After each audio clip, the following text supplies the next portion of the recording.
Guten Abend an alle, oder wann immer ihr das seht. Hallo, sag ich mal.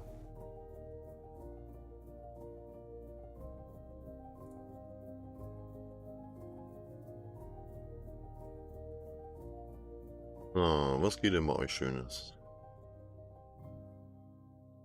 Ich würde sagen, komm, quatschen wir nicht Ewigkeiten hier, haben den heißen Brei, lass mal das Spiel starten, wa? Dafür sind wir ja hier.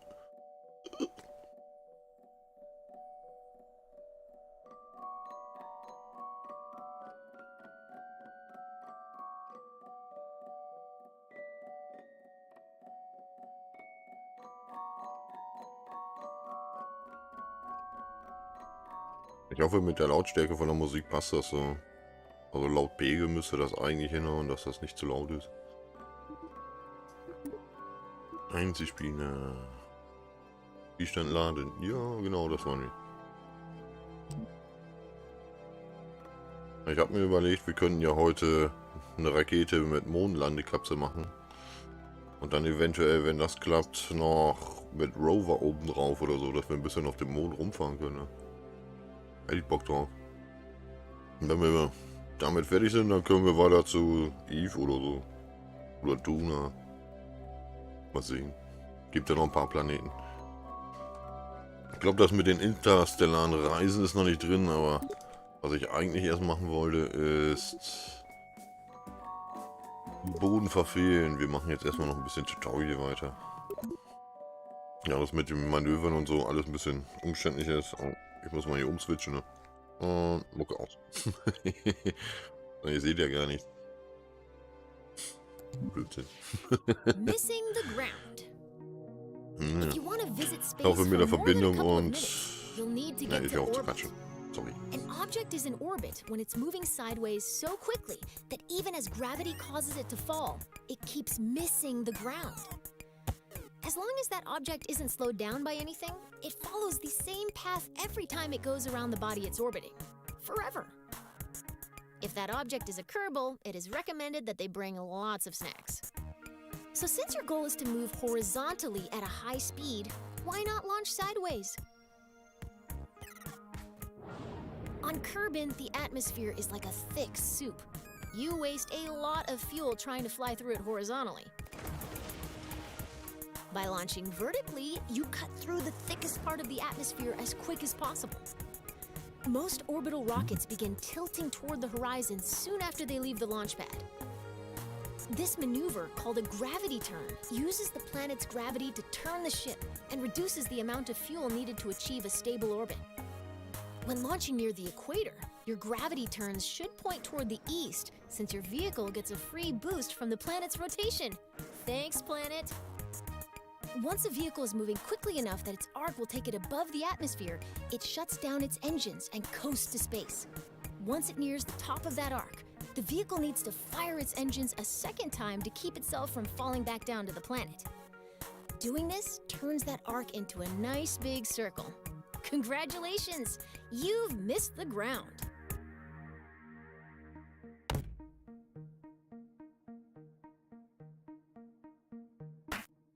Hauptsache die Pizza schmeckt, ne?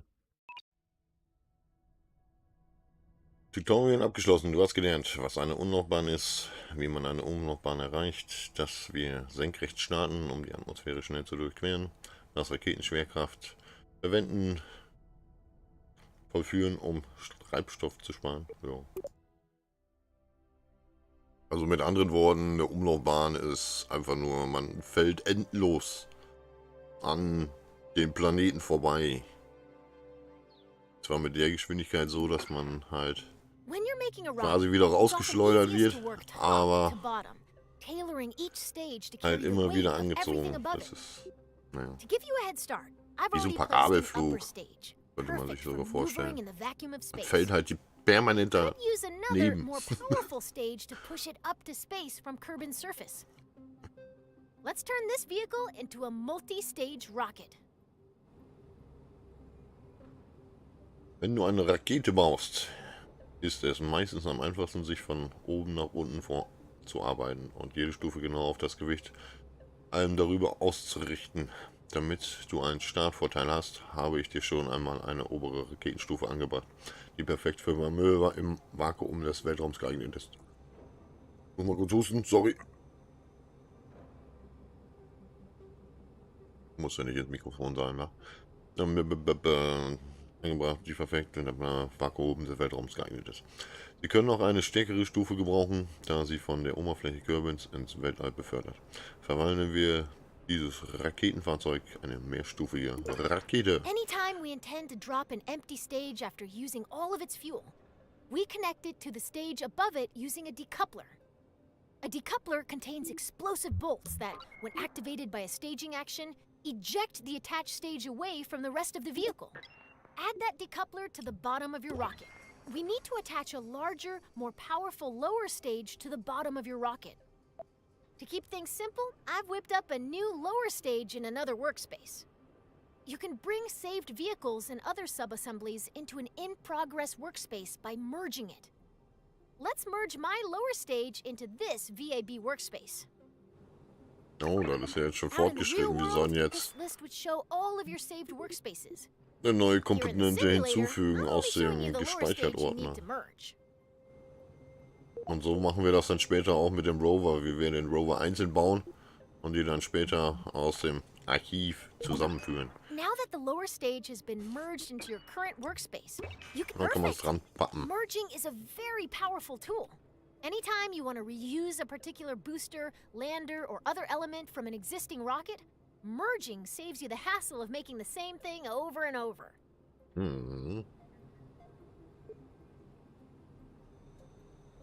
Ja, das Schmelzen ist eine äußerst hilfreiche Methode. Immer wenn du einen bestimmten Booster, eine Landemodul oder ein anderes Element einer bestehenden Rakete wieder verwenden möchtest, sparst du dir mit dem Verschmelzen die Mühe, das gleiche Teil immer und immer und immer und immer und immer und immer wieder neu zu bauen. Und immer und immer und immer. Again and again.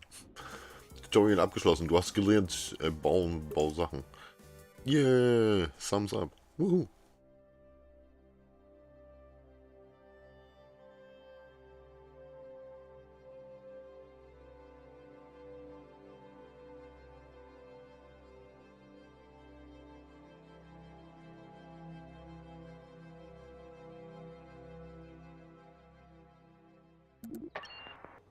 Space rockets sometimes need an extra boost. In a rare case of rocket scientists naming something well, these additional rocket engines are called boosters. Boosters are attached to the sides of a vehicle to keep them out of the way of the main engines. Solid fuel rockets make great boosters. They produce a very high thrust for a short time. Let's attach some boosters to the sides of your vehicle. Hier wie so ein Feststoff-Booster dranklatschen. To make sure that these decouplers are evenly spaced and aligned with one another, you'll be using the symmetry tool. Ne, das geht auch mit der Taste C und mit der Taste Y, oder? Ne, X. Genau. X geht das hier. Und mit Y können wir einrasten oder nicht.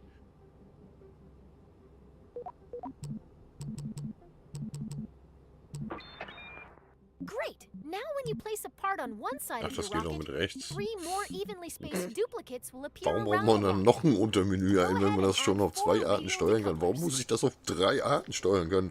Das ist doch... Das ist sehr gut gemeint. Ja, wir sollen ein paar Dekoppler dran klatschen. Now attach it as shown. Wow. Perfect. Now you've got 4 radial decouplers exactly where they need to be.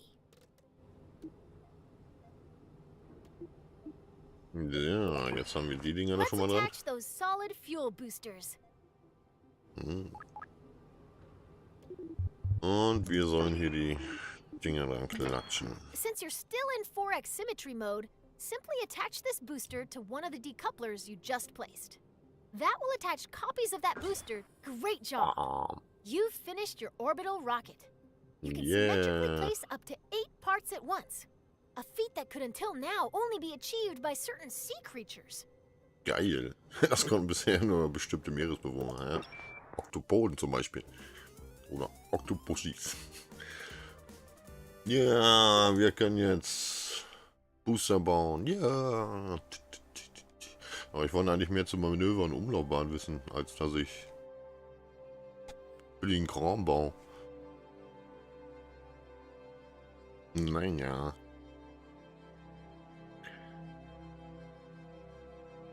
Ich weiß auch nicht, wie der mit der Audioverbindung los ist. Before you launch a rocket, Ist nicht so you need to ungünstig, oder plan was? the order of your staging events. Nobody wants to start out their flight by popping a Kennen wir parachute, right? rein. Ja, Most was? parts that can be staged are automatically assigned to stages. Their activation order can be seen in the staging stack. You can change when staging events occur by moving them between stages. You can also add, remove, and reorder stages. Best of all, you can do this in both the VAB and in flight. Hier, jetzt geht's um die Stufenanordnung. Ja, The das kennen wir ja staging eigentlich auch order schon. begins at the bottom of the staging stack. You want your boosters and main engine to fire together for maximum thrust. The Aber man muss solid sich noch ein fuel bisschen an die boosters are Symbole currently gewöhnen, in the ne? second stage. If we don't change anything, the boosters will ignite late and detach themselves at the same time. This would be embarrassing for everybody, so let's move the boosters down to stage 1. Oh, wäre doch eigentlich lustig, ne? Your solid fuel boosters burn very hard and very fast, so they will run out of fuel first. Even though your main Schön engine wäre, wenn and man das boosters Icon will da so activate at the rausziehen same könnte, time, damit man weiß, dass you man want das to drop the empty quasi boosters before you drop angeklickt your hat. main engine. You'll add a new stage above stage 1 to do one thing. Activate the radial decouplers to jettison your spent boosters.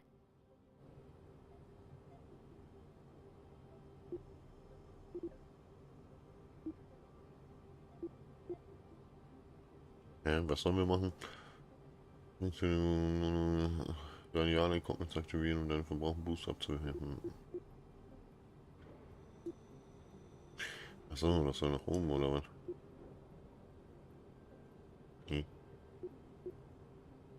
Klicke auf das Pluszeichen links neben Stufe 1, eine neue Stufe zu erstellen. Hier klicken links neben 1. Now move all 4 radial decouplers from stage 4 to your new stage 2. Okay, wir sollen die extra da All done. reinziehen. Your remaining stages are set up so that stage 4 will activate your orbital stage's engine. Stage 5 will detach the orbital stage's fuel tank when it's empty. And stage 6 will deploy your landing parachute. Thanks to you, this rocket is ready to fly. Ah ja, nicht so ganz. So, die zünden gleichzeitig dann, ja. Ah, weiter. Nächste Tutorial.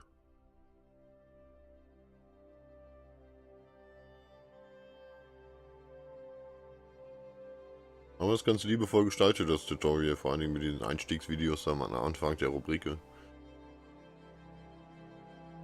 Damit es auch für Neulinge ein bisschen einfacher ist. All right, we're ready to light this candle. In this Yeah. flight, you're going all the way to orbit. I'll walk you through the process of launching, executing a gravity turn to get moving sideways, coasting Jetzt to wird's orbital interessant. altitude, and doing a final burn at the top of your arc to establish a stable orbit.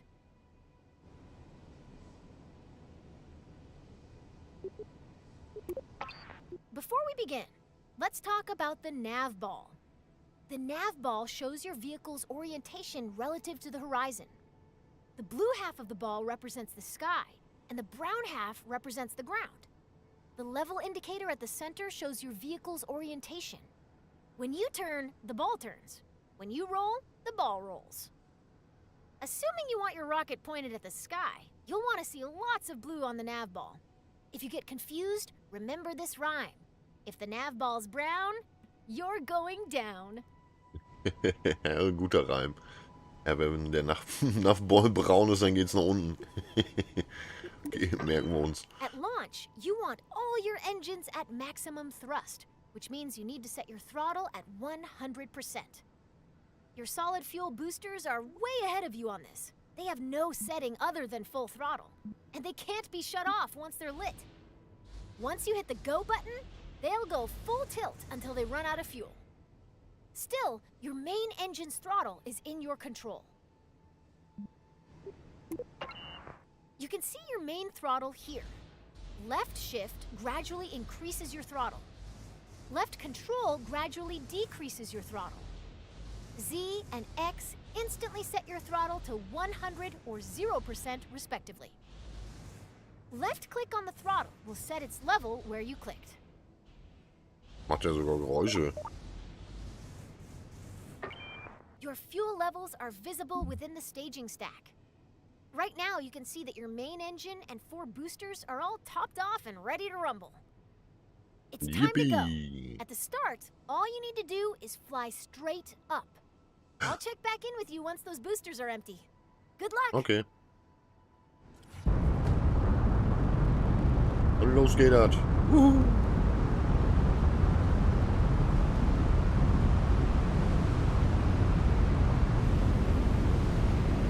Up in space.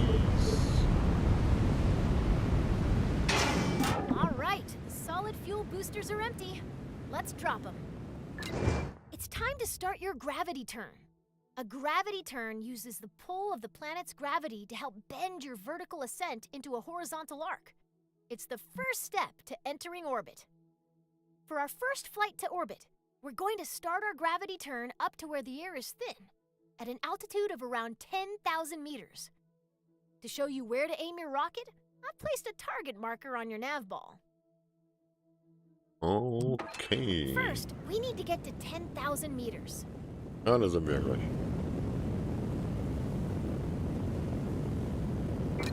You're going to yaw towards the east so that the target marker is in the center of the nav ball. Your vessel and nav ball should look like this example video if you're performing the gravity turn correctly.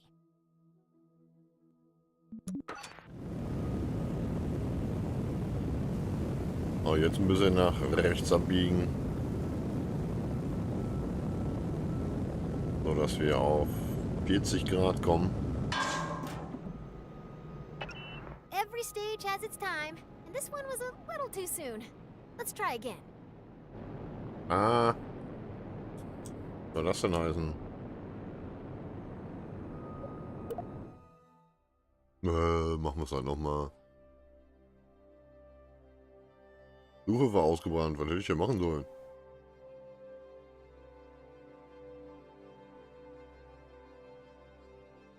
Nee. Mal kurz ein bisschen abweicht, dann darfst du Tutorial neu starten. Das ist ja auch gemein. Ja, You can see your main fuel levels are visible within the staging stack. Oh, Right now, da you sind can wir see wieder. that your main engine and 4 boosters are all topped off and ready to rumble. It's time to go. At the start, all you need to do is fly straight up. I'll check back in with you once those boosters are empty. Good luck. All right, solid fuel boost. It's time to start your gravity. First, we need to get to. You're going to yaw towards the east so that the target marker is in the center of the nav ball. Your vessel and nav ball should look like this example video if you're performing the gravity turn correctly. Ja, das machen wir ja gerade. Way to make Kerbin's gravity work for you. You're now on track to establish an orbit.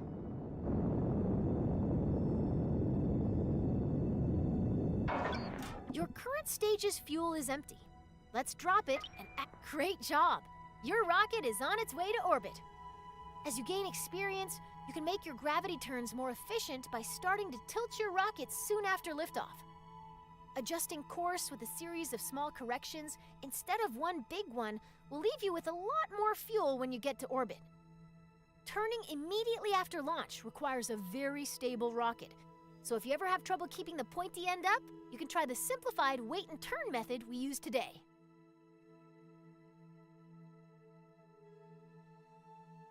Ja, hier steht es nochmal geschrieben, dass wenn man früher ein bisschen abbiegt und dann immer steiler wird, dann spart man wohl ein bisschen mehr Treibstoff. So habe ich das nämlich auch gelernt im ersten Teil. Dass man schon ab 100 mal um 10 Grad nach rechts abweicht und dann immer weiter geht, so dass man dann auf 45 Grad oder was kommt. Sondern schon wenn man im Weltall ist, fast einen stabilen Orbit hat. Man wenig zusätzlichen Schub braucht. Aber jetzt geht es eigentlich um die Manöver. Die nochmal ein bisschen mehr zu lernen. Weil das war ja ein bisschen trickier gestern.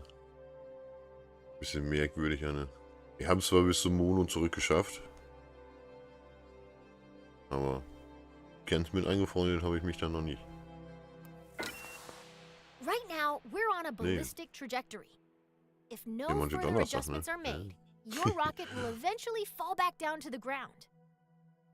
Our objective is to turn this arc into an orbit. The process of turning your trajectory into a circular orbit is called circularization. Partial credit to the rocket people on that one. It does have the word circle in it, but it's really hard to say.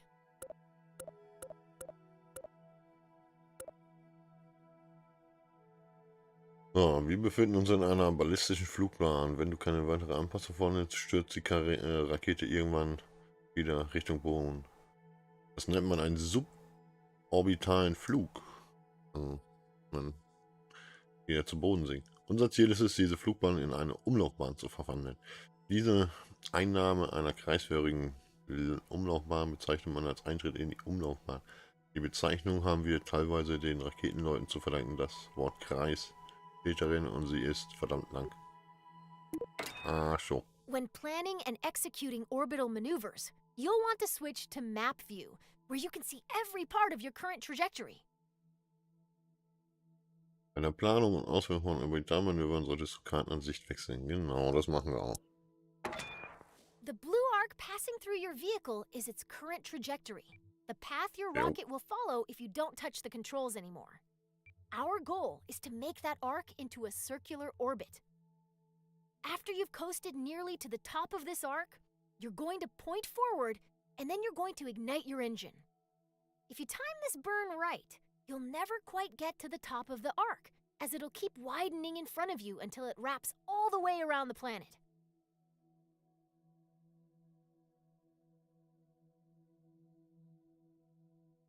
Und der blaue Bogen, der durch dein Raumfahrzeug läuft, ist dessen aktuelle Flugbahn.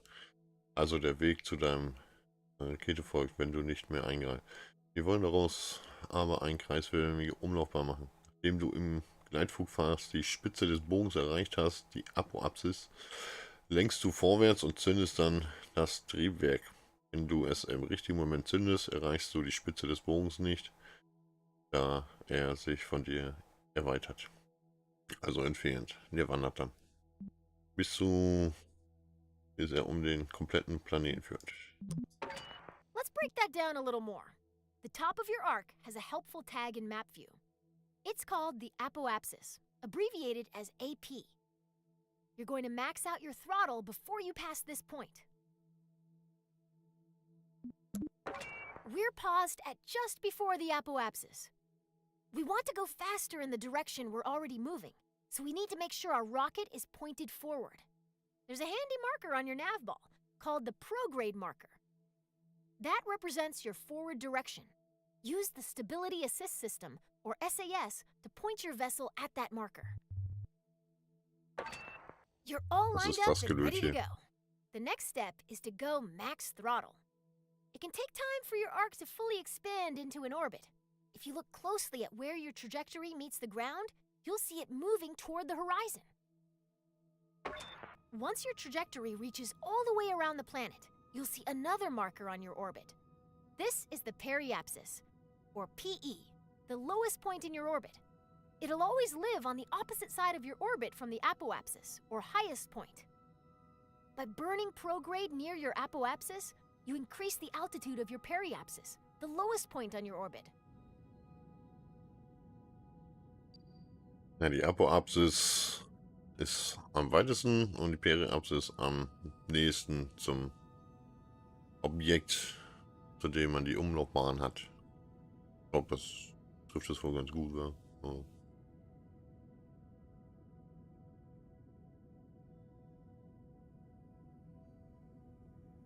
Und wir haben es gleich.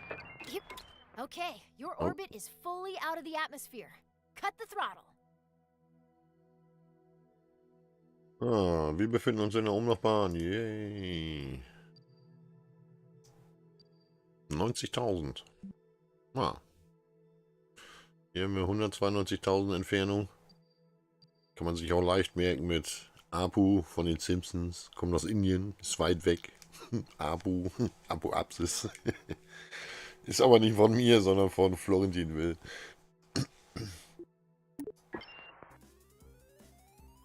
War nur ein Zitat. Ah, das hätten wir auch. Wiederholung. Nein, das wollen wir nicht.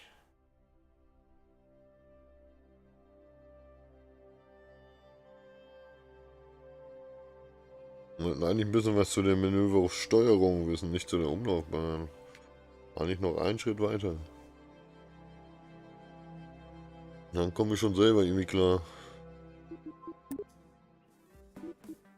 Genau, Umlaufbahnen sind komisch oder kosmisch. Jetzt wieder ein Video. Yay! Ich finde die ja ganz nett gestaltet.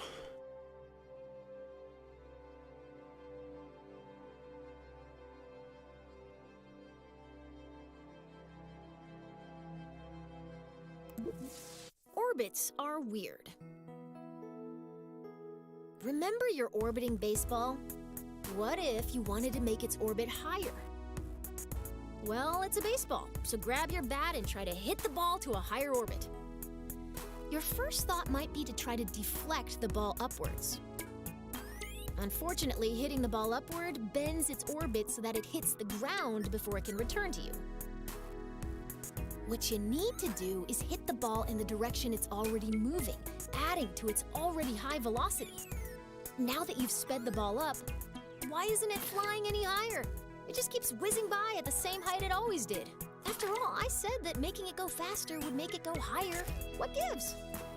The ball is actually going higher, but it's going higher on the opposite side of the planet from where you're standing. You've raised its orbit, and you've learned the first lesson of orbital maneuvering. Your actions affect the opposite side of your orbit. Weird, huh? So your ball is moving faster, but it's still passing you at the same height. How do you get its orbit higher on this side of the planet? Now that you know how changes in velocity affect the other side of your orbit, you've got all you need. By adding velocity to the ball at the highest point in its orbit, you raise the lowest point in its orbit and make it circular again.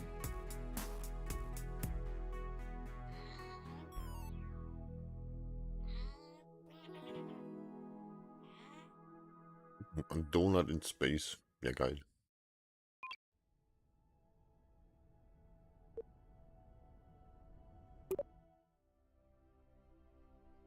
Aber es geht um die Manöversteuerung. Verdammt nochmal.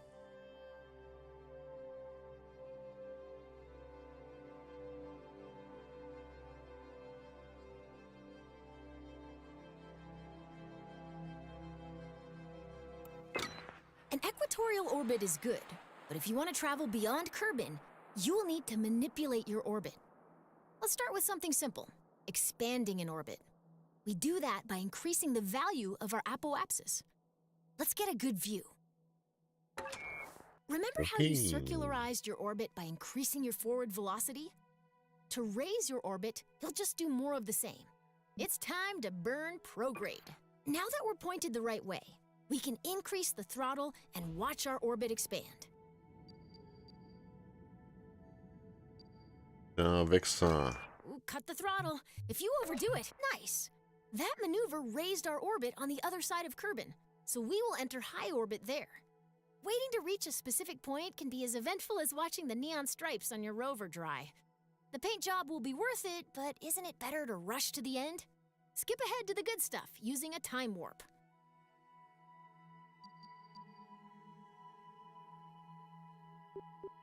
Okay.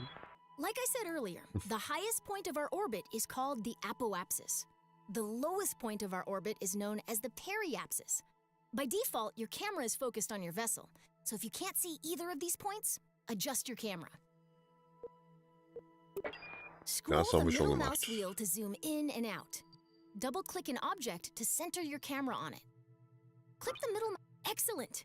You can time warp to any position on your trajectory by selecting a point on your vehicle's current path, and then selecting Time Warp to Point.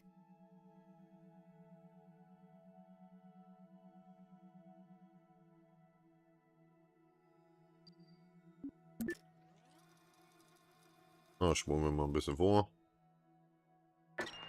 Now you're They're way up in the sky, so high that if you circularize your orbit now, you'll be in high orbit. Wow, the black starry void looks so small from here.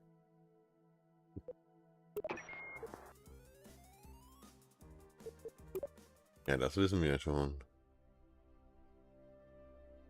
Es geht um die Manöver an sich. Manöverplanung.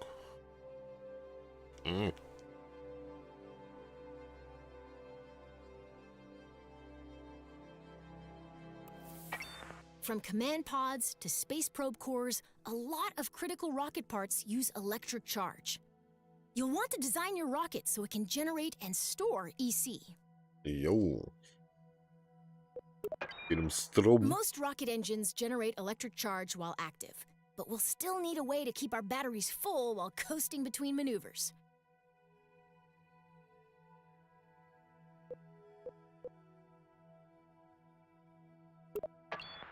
Solar panels convert Kerbal's light into EC for our rockets. Small solar panels can just be placed, but large solar panels are delicate and must only be deployed once we're out of the atmosphere. I've equipped this rocket with 2 deployable solar panels. Here's a hand crank. Get to work. Just kidding. There's a handy button that opens all of them with a single... Great! The solar panels are now extended. Light tracking solar panels only rotate on one axis, so we may need to reorient our ship to point them fully at the sun. Let's make sure the panels are getting direct sunlight by rolling our ship a little bit.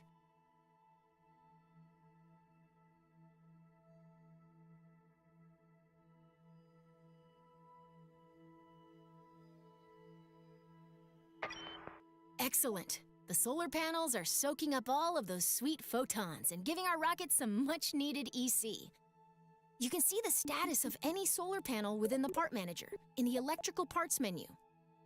You can either access the app directly by clicking the app button, or you can right-click a part to directly access it in the part manager. Ah, da sehen wir es. 100% haben wir jetzt. Yay.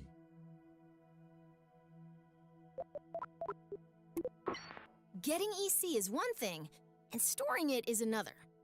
Most command pods have a small battery, but many missions will call for additional EC storage. When we're traveling far from the sun or going to the dark side of a planet, more batteries means more peace of mind. Hier oben sehen wir ja den Gesamtstrom, den wir haben. 112 von 450 Einheiten. Und was soll das heißen hier? E. Naja. Das ist aber immer noch nicht das, was wir wollten. Uns ist schon klar, dass man mit Solarpanels Strom erzeugt. Und natürlich auch nukleare Reaktoren und sowas, die man mit ins Weltall schleifen kann. So wie Curiosity hier auf dem Mars. Did you know a Sing Kerbal out is an RTG dabei. 99.9% more likely to crash when hungry? That's when it's time to head back down to Kerbal, a planet known for its plentiful snack options. First, let's get a better view for this operation. Remember how we burned prograde to raise our orbit? To lower our orbit, we burn in the opposite direction, retrograde. SAS can really help us out here, so let's turn that on. Now flip retrograde, the opposite direction to our rocket's movement. When we get into position to... All right, the rocket is aligned to retrograde. Increase the throttle kommen wir and wieder burn runter, das until ist our mir auch schon trajectory klar. is just past the atmosphere. As we decelerate, watch what's happening to our periapsis. Once it enters the atmosphere, this rocket is on a path back to the ground. Don't ease off the throttle yet, though. We're going to keep burning until our trajectory intercepts the ground. This should give us a good idea. That's it. Let's stop our burn. Now that we're on a collision course with Kerbal, we need to turn that collision into something more survivable. This process of crashing without dying is called landing. Our upcoming stage will activate a decoupler, dropping the engine and exposing a very important heat shield. Why don't you do that now? Guten Abend. Das ist ja schön, dass ein Absturz, wo man nicht stirbt, Landung heißt. Das ist toll. Ja, werfen wir das Triebwerk ab. Great. We're on our way down and our heat shield is exposed. Yippee. Have you ever wondered what a marshmallow feels like when it catches on fire? You're about to find out.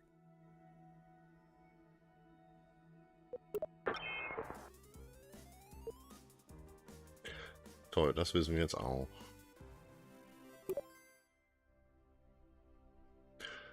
Aber jetzt sind wir immer noch nicht bei der Manöversteuerung. Guten Abend, wie geht's? Trainingszentrum. Orbitaltransfer. Ja, das muss es ja wohl sein. Und dann fliegen wir zum Moon. Yay.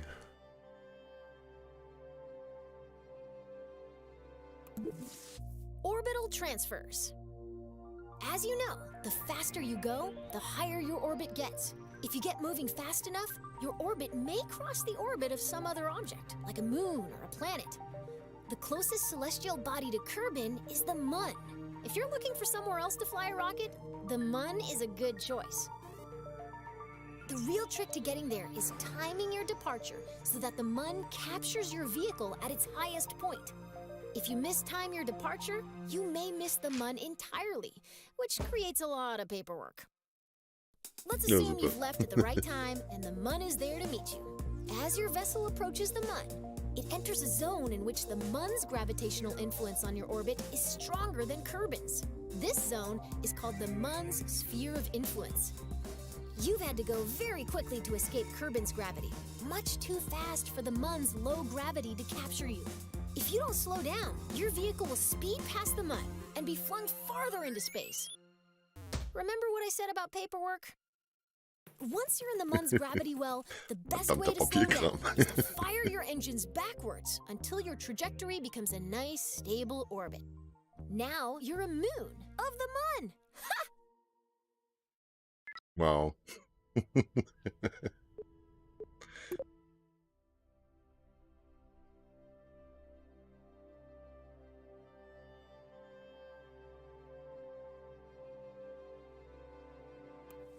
Our rocket is in orbit over Kerbin and ready to fly. The mission today is to, drumroll please, intercept and orbit the Mun. To be captured by the Mun's gravity, our vessel must cross into the Mun's sphere of influence, or SOI, the zone in which its gravity is stronger than any other celestial body around it.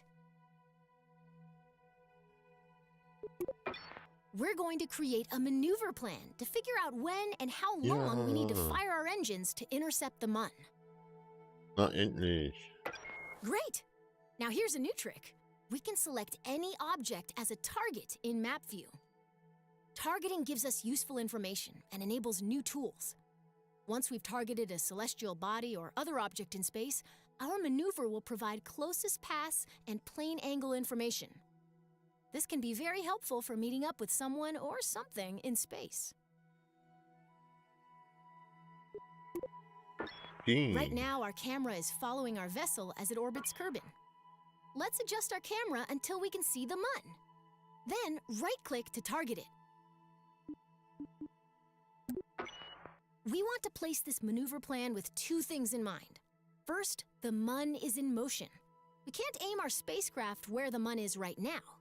Instead, we have to aim where the Mun will be after our vehicle has coasted all the way from Kerbin.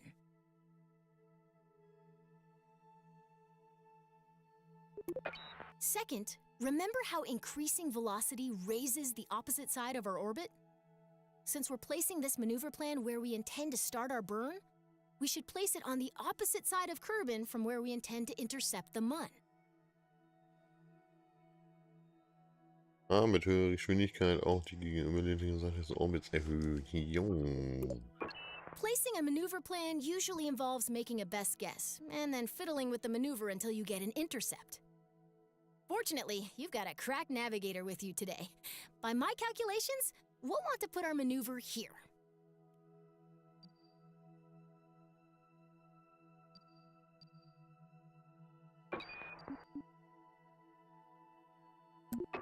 Excellent! We've just created a maneuver plan. While we could find out if our departure timing is correct by just picking a direction and maxing the throttle, a maneuver plan tells us in advance how much delta V we'll need. how long we'll need to burn, and in what direction our vessel will need to point during the maneuver.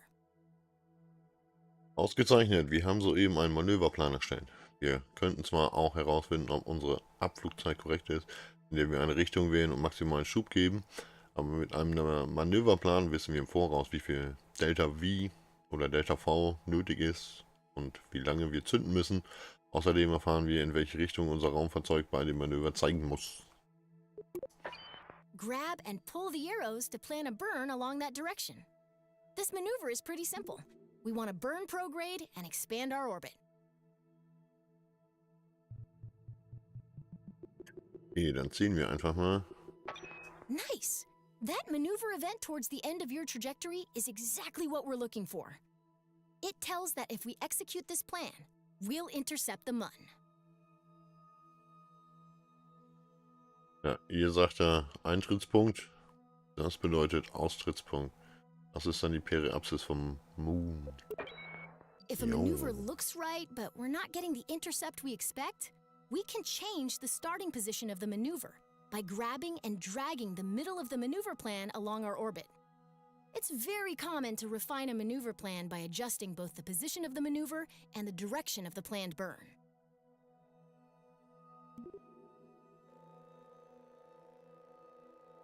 Ja, so können wir den noch hin und her twiggeln.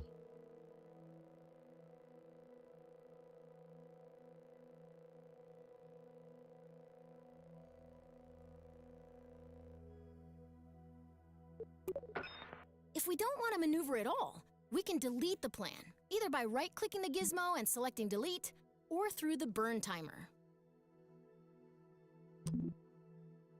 Ah, gelöscht. Maneuvers are invaluable when leaving Kerbin. Feel free to come back and practice anytime.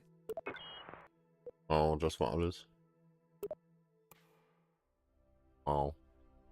Bin schwer beeindruckt. Darauf mal einen Schluck, ja.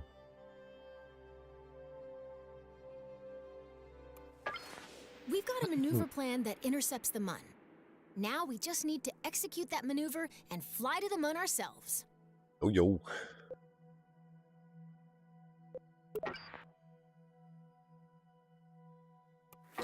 Whenever we have a maneuver plan, a burn timer will appear. The timer shows you how much time is left until we need to execute the maneuver. I've paused the simulation for a moment, so this number won't count down quite yet. Wenn du einen Manöverplan hast, wird ein Zündtimer angezeigt. Der Timer zeigt dir, wie lange es noch bis zur Ausführung des Manövers dauert. Ich habe die Simulation erst einmal angehalten, daher wird sich die Dauer gerade nicht verändern.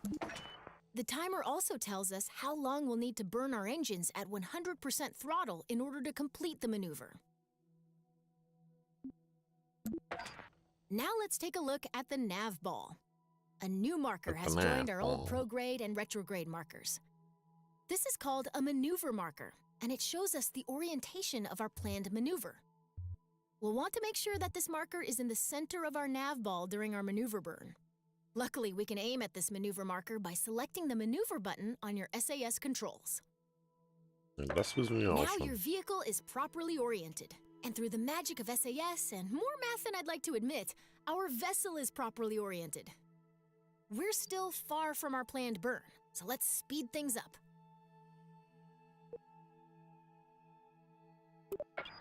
While we could rely on our reflexes to time warp at the perfect moment, a less stressful alternative is warping to a specific point in our orbit. See this button? Select it to warp automatically to the moment before our maneuver begins. Departure burn, here we come. Dann schwimmen wir mal vor. Great! We've exited just before our maneuver burn, and I've paused the simulation once more. After we select Continue, remember to wait until the countdown reaches 0. Then we'll go full throttle until our burn timer reaches 0. Then cut the throttle quickly to avoid overshooting our target. Klasse, wir sind kurz vor unserem Manöverzündung gelandet und ich habe die Simulation wieder pausiert. Und wenn es weitergeht, warte unbedingt bis der Countdown abgelaufen ist, dann geben wir maximalen Schub, bis der Zündtimer abgelaufen ist. Dann musst du sofort den Schub wegnehmen, sonst schießen wir über das Ziel hinaus. Okay, get ready to hit the throttle. Ja, 25 Sekunden noch, beruhig dich. Alles gut.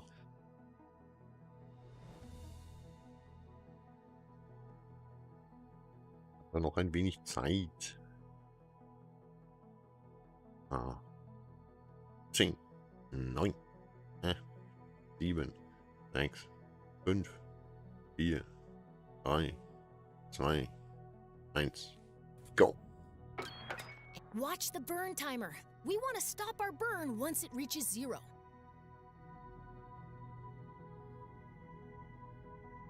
Dann warten wir jetzt. Na na na. Na na na. Na na na na na na na na. Noch 25 Sekunden. Dann ist das Ganze vorbei.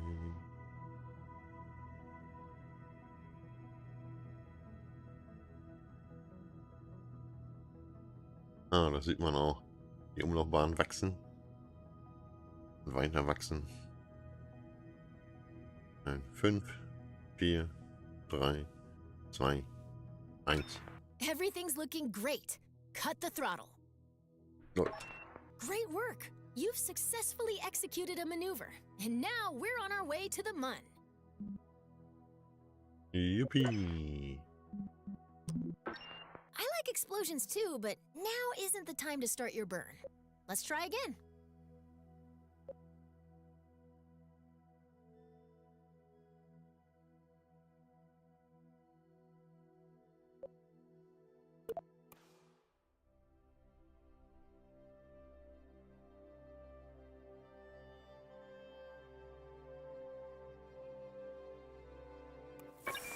We've got a maneuver plan that intercepts the Mun. Now we just... Ja, aber das hatten wir doch schon. Ja.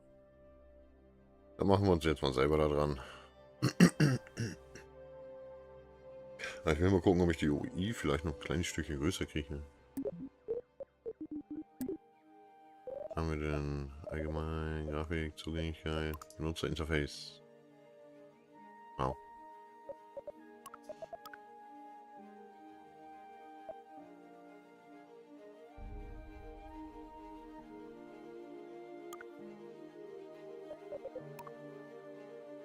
Das hier vielleicht einstellen.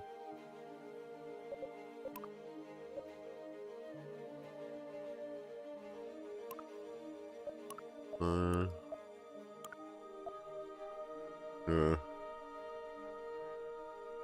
Mal 2000. Ah. Gezeigte Felder. 5. Mindestens.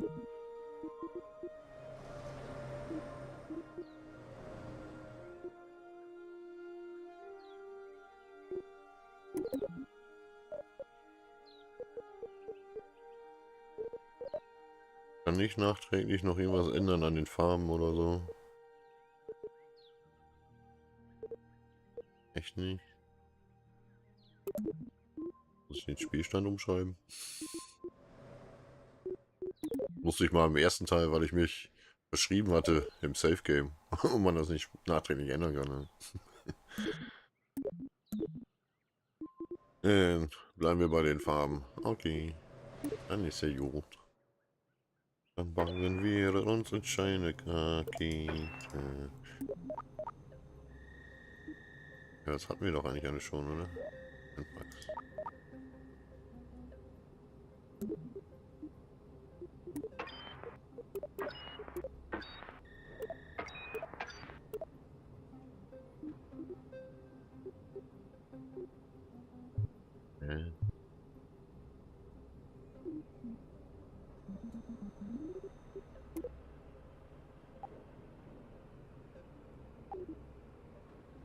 Wenn ich beim letzten Mal noch andere Sachen?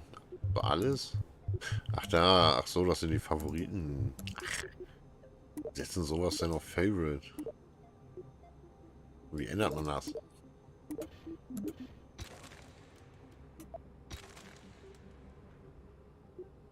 Oh, wir wollen gerne auf dem Mond landen. Nur so eine Forschungskapsel. Dann ist 4-Sitzer Landebüchse, die verdammt groß ist. Das ist eine kleine Landebüchse für wie viele Leute? Mit 2 Sitzen, ja, optimal.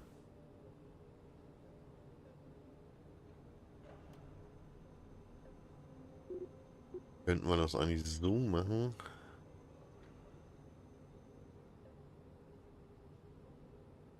Aber wie viele passen da rein? 3 Sitz.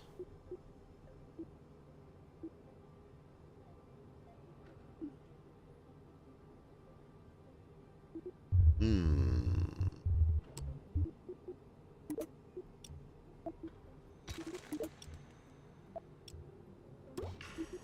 Ich das Ding erstmal ein bisschen Strom.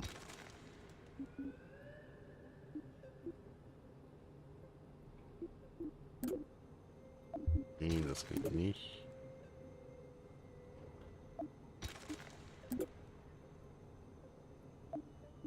Die würden wohl gehen, aber die sind ein bisschen breit, ne? Die klatscht man einfach da dran.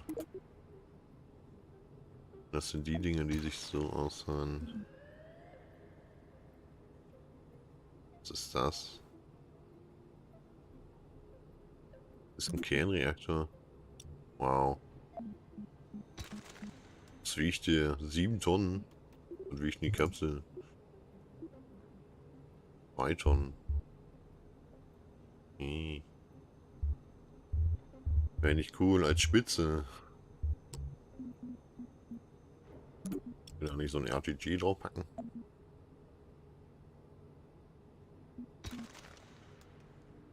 Das Brennstoffzellen, Brennstoff.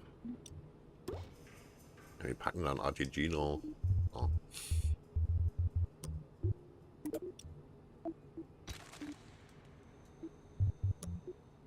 Ja, was haben wir denn? Das ist Andocklimit, ne? Ja, genau. Verbindung. Ein Adapter. Ja, sowas wie eine Strukturröhre.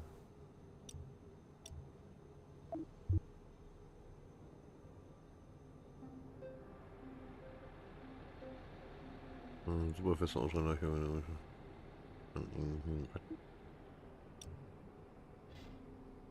Aber du bist hohl, ne? Ja.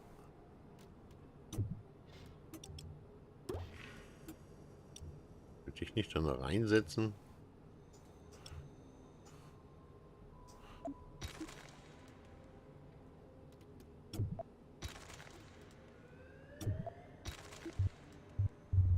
Gibt es hier sowas wie Nutzenlast? Hilfsmittel, was haben wir denn nicht Schöne?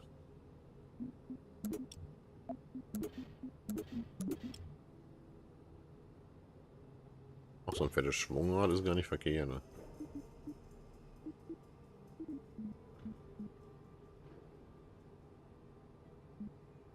Nein, da brauchen wir später. Das sind die Fallschirme.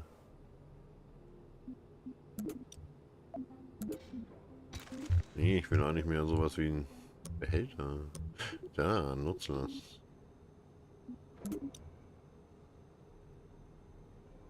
Ein bisschen groß, wa?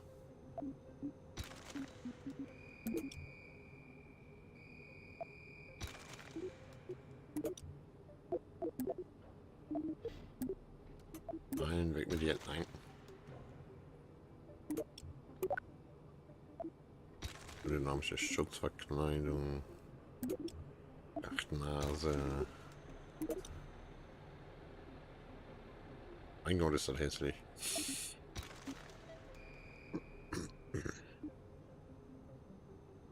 Also, wenn wir dann wieder abheben. Habe ich keine Ahnung. Das ist doch eigentlich optimal. Schöne Landekapsel hier, fertig. Zack, passt.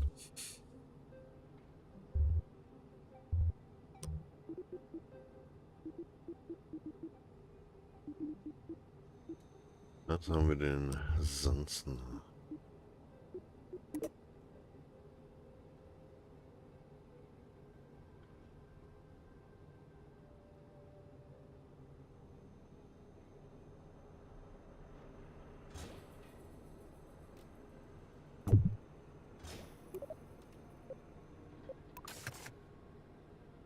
Hm. Sieht doch schon mal ein bisschen aus wie eine Landekapsel. Da muss eh erst noch ein Triebwerk drunter und Hitzeschilde. Temperatur. MD. Dann nehmen wir was dafür. Struktur. Eine Triebwerkaufhängung wollen wir nicht.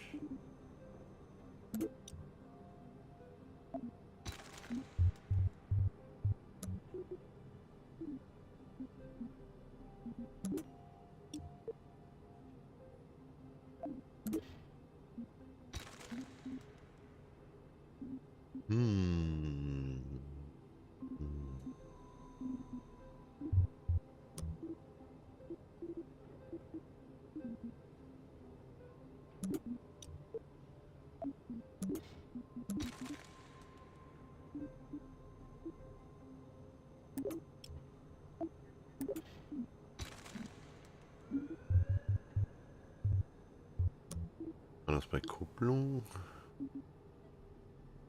Das sind Stapelseparatoren. Andockluken.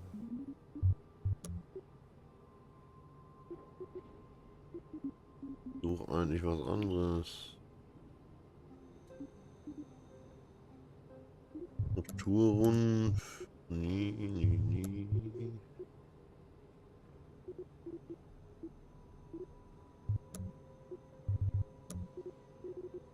Und dabei ist es auch alles nicht. Xenon Triebwerk. Cool, Wasserstoff. Tiefenraumwelt. What? Cool.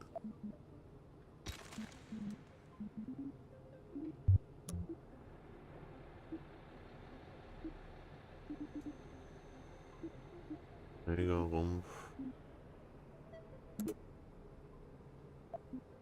Alles für LKW. Traverse. Adapter, Skalierung, Röhre. Ist das nicht immer bei Aerodynamik oder Hilfsmittel? Nee.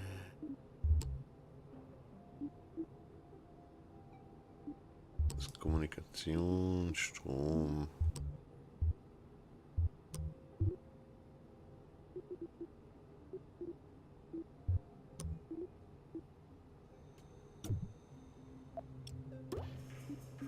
Ich suche eigentlich die Dinger, die man so überstülpen kann, die sich dann auseinanderspringen.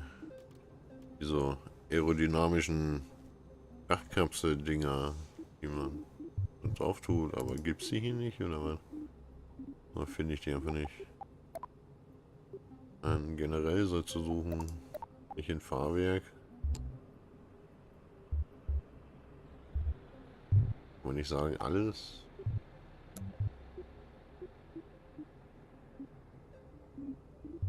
Ist das bei Separatoren?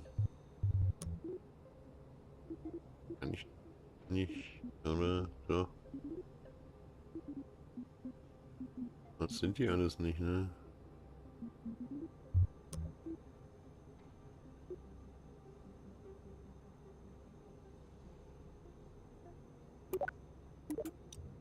Oder also das ist die Schutzverkleidung? Nee.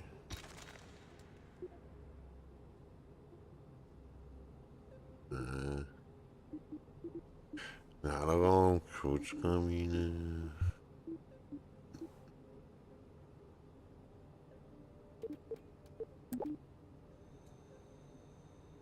Ah, doch. Das sind die. Man muss die dann nur ein bisschen anders konfigurieren, oder was? Da kommt die Spitze da. So geht sie dann nämlich weg. Ja, genau. Was? Ja. Aha. Haben wir's doch.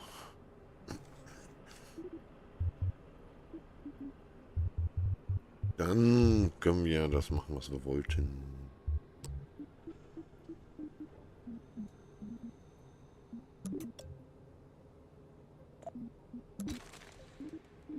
Nee, das nicht.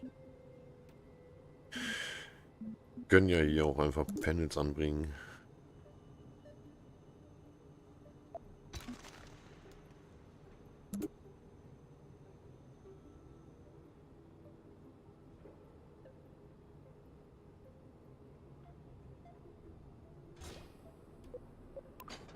Seht ihr aus, wenn ihr ausgefahren seid? So, ne? Jo. Dann brauchen wir noch ein wenig Kommunikation.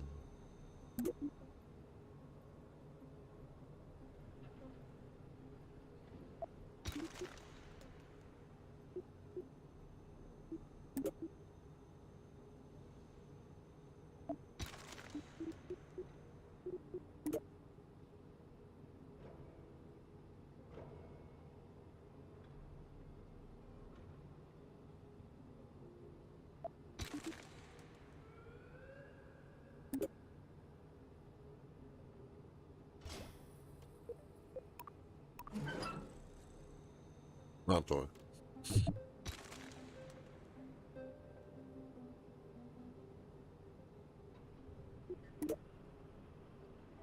Okay, die sieht ein bisschen aus.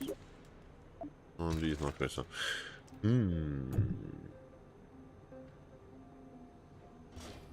Sagen wir mal, wir bringen dich da an.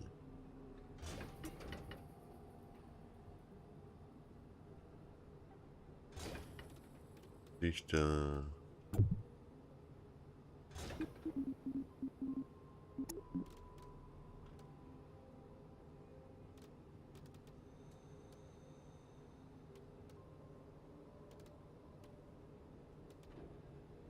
Würde schon passen von der Höhe.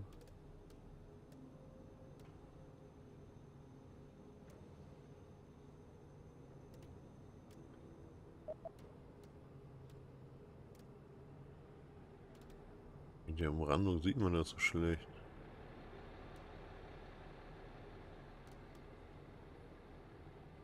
Ein Stückchen höher. So? Ja, so passt das.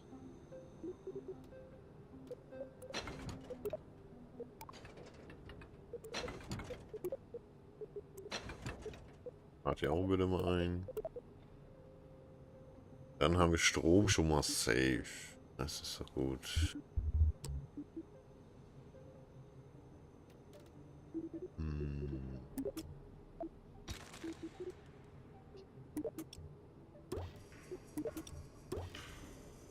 Mehr werden wir nicht brauchen. Ne? Generatoren brauchen wir nicht. Kommunikation. Dann könnten wir die Dinger da dran klatschen. Machen wir eine kleine Relaisstation da draus.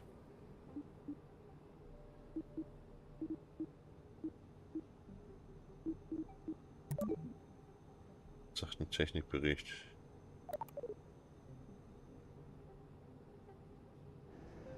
Ist auch nicht so schön.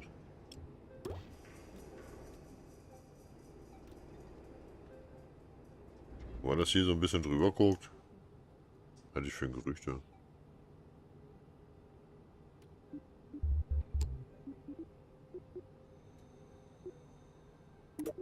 Aber erstmal hier ein paar Bremsfallschirme.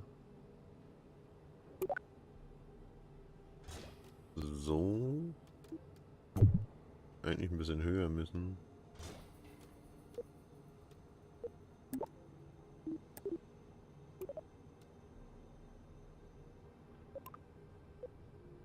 Ja, die ab 2500, dann wird gebremst. Und dann brauchen wir noch einen fetten Fallschirm.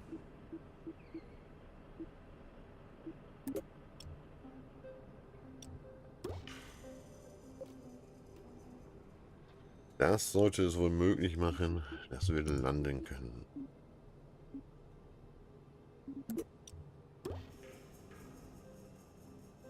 So, Hitzeschild, Brems, Aerodynamik-Ding. Haben wir.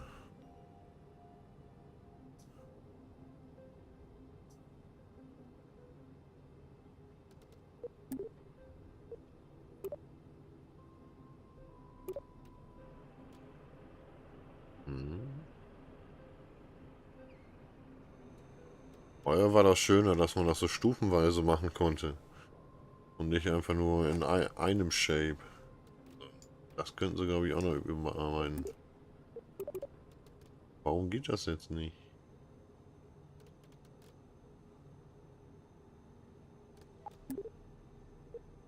Alle Änderungen können nicht vorgenommen werden. Verkleidung passt nicht zu einem ungültigen Bauteil. Welches Bauteil ist denn ungültig? Jetzt sehe doch kein Schmarrn. Äh.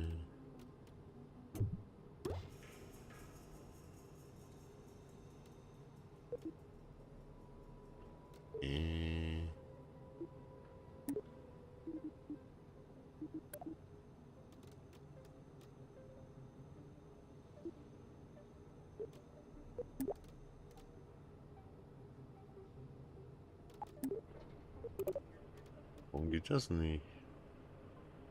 Guten Abend. Und weg ist er. Nö.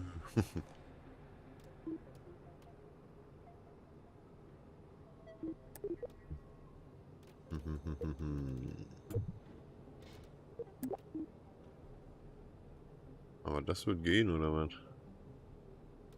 Er sagt auch, geht nicht.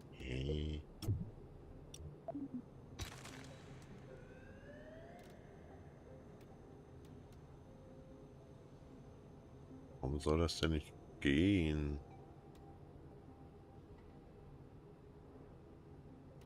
Was ist das für eine Platte? Guten Abend.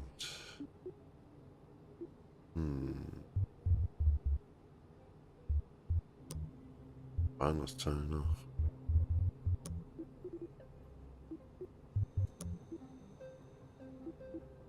Adapter. Oh.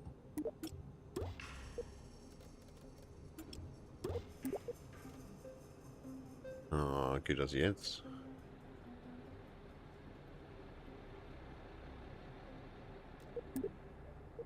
Warum geht das nicht?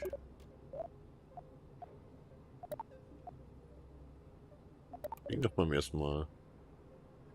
Hey.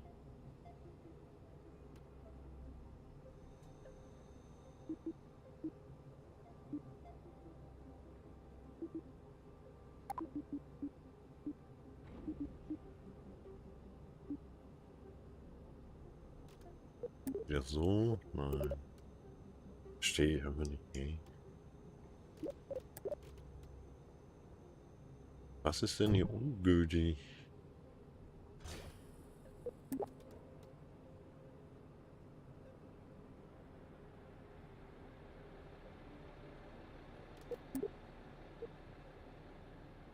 Du passt nicht zu einem ungültigen Bauteil. Ja, aber was soll denn ungültig sein?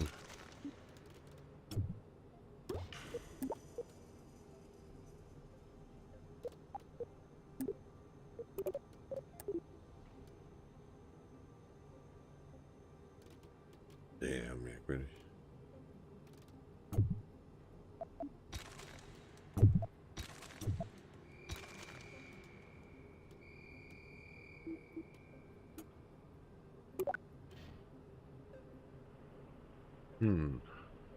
Ja, machen wir es aber nochmal.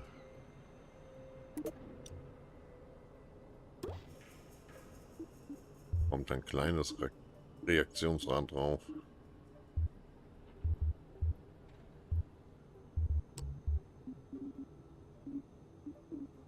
Hier, da ist es nicht. Hilfsmittel. Ja.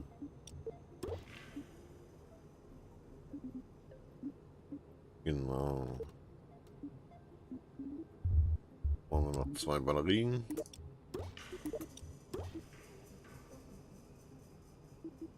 Das so. Und würde es jetzt gehen? Warum?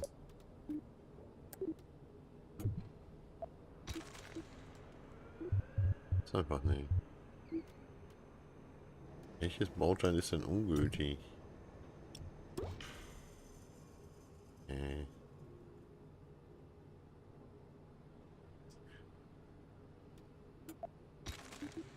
Fangen wir nochmal ganz von vorne an.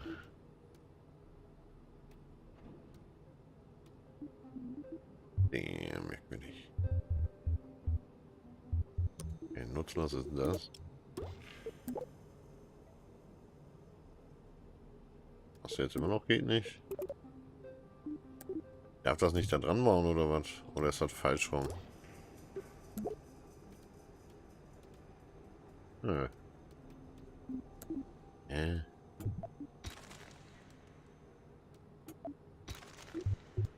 Wieso darf ich das da nicht dran bauen?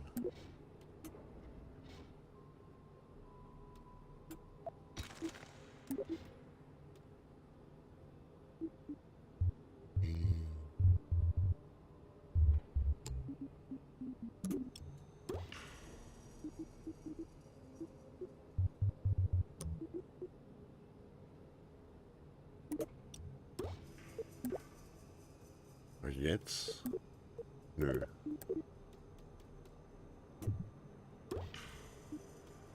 Weil das nicht fertig ist, oder was?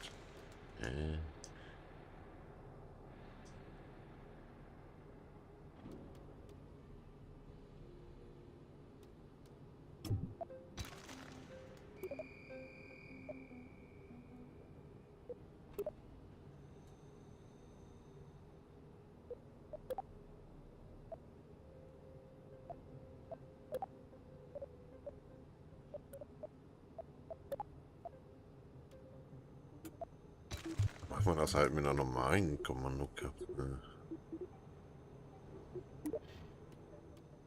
Wie die schöne Dreierkapsel hier. Was soll denn der Geiz?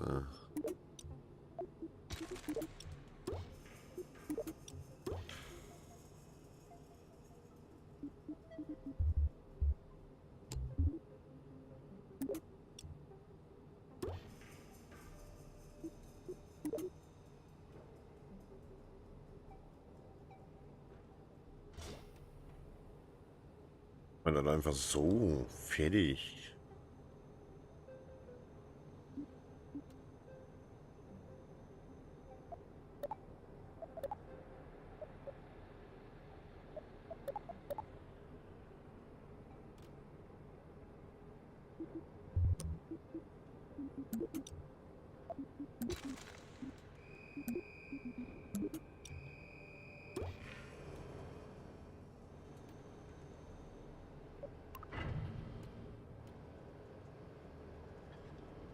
Das ist ein großer Laderaum. Brauchen wir den unbedingt? Ja, noch nicht, ne? Noch nicht. Was denn? Temperatursymbol könnte auch noch mal ein bisschen eindeutiger sein.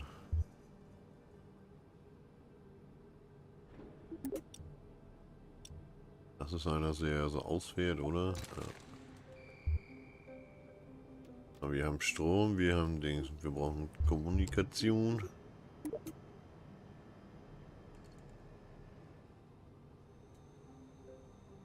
Hier denn die Ein- und Ausstiegslogen da, ne? Ja.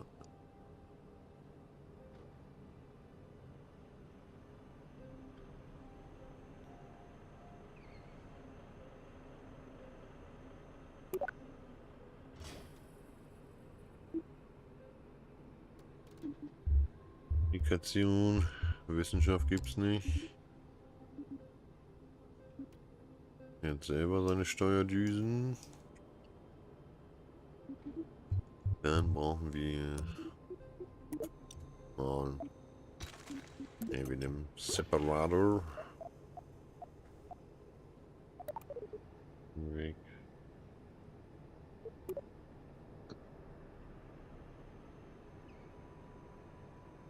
Nehmen wir es einfach Moon or Nothing. Wir können bremsen, wir können anhalten. Wir werden nicht in der Atmosphäre explodieren. Hoffentlich. Dann geht es jetzt weiter eigentlich mit der Landung, ne? Und zwar würden wir gerne landen wollen. Da gibt es ja noch einen kleiner, ne?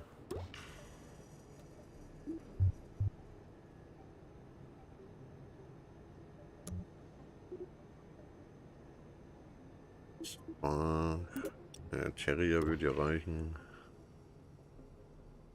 Ja, ich weiß, dass er weniger als 1 ist. War auch schon klar.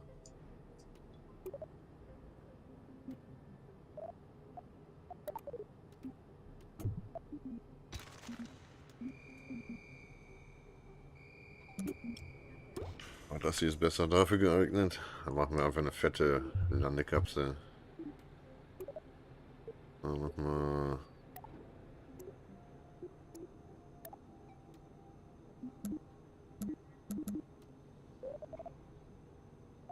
nichts. Das Ding mal weg.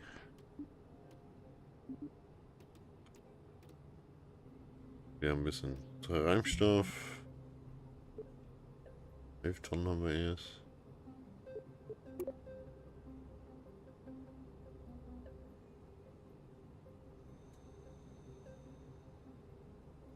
Die Antennen sind besser, wenn sie da sind, weil. Ja. Sieht doch ein bisschen schöner aus.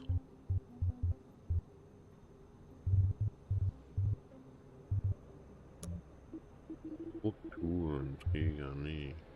No, nee. Kapseln, nein. Boden.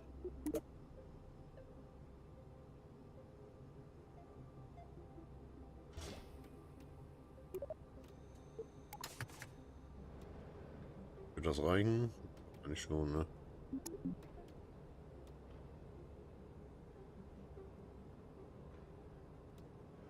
So ist auf jeden Fall besser. Hinfahren. Das wird dann eh abgesprengt.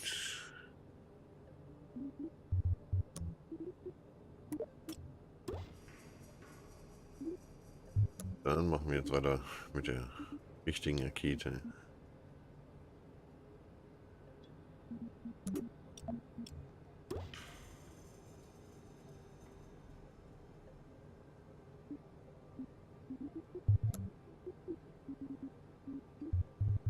Nee, Triebwerke. Aber wenn.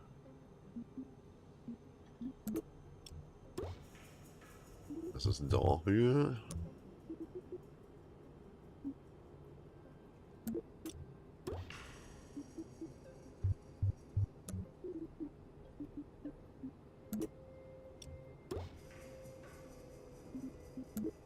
Das ist, um hier überhaupt wegzukommen.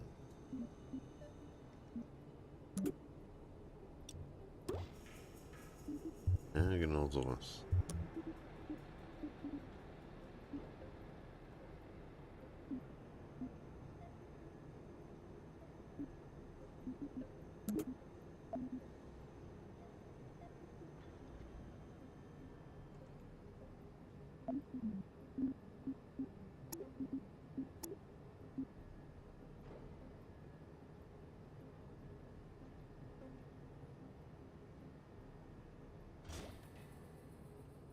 Da machen wir nochmal 4 Booster da dran.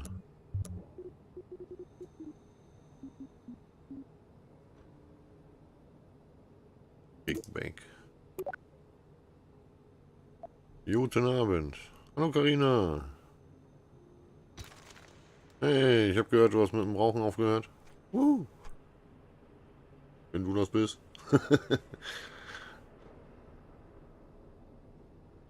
Ah, dann herzlich willkommen.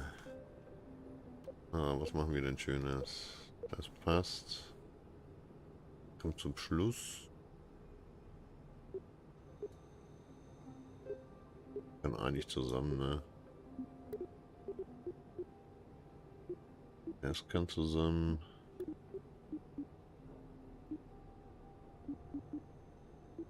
Das auch. Ja, herzlichen Glückwunsch. Ich hoffe, du hältst das durch. Yeah.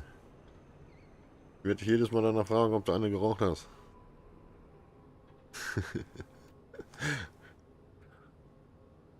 Wie geht's?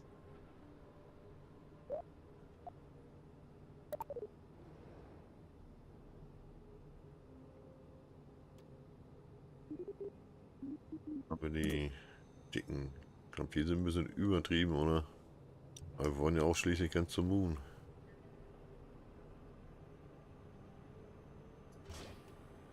Was das? Sind die noch dran?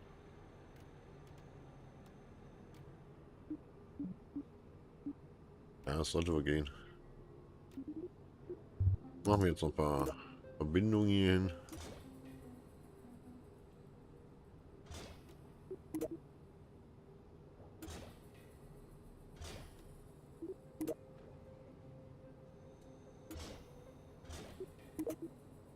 Der Stangen ist mir gut. Soll ja alles schön fest sein. Werden sowieso abgesprengt. Danke, sehr freundlich. Soweit. Gut. Und dir? Ja, mir geht's auch wunderbar. Vor allen Dingen meine, ich nenne sie einfach mal freundlicherweise dummen Nachbarn über mir sind gestern ausgezogen. Und, herrlich.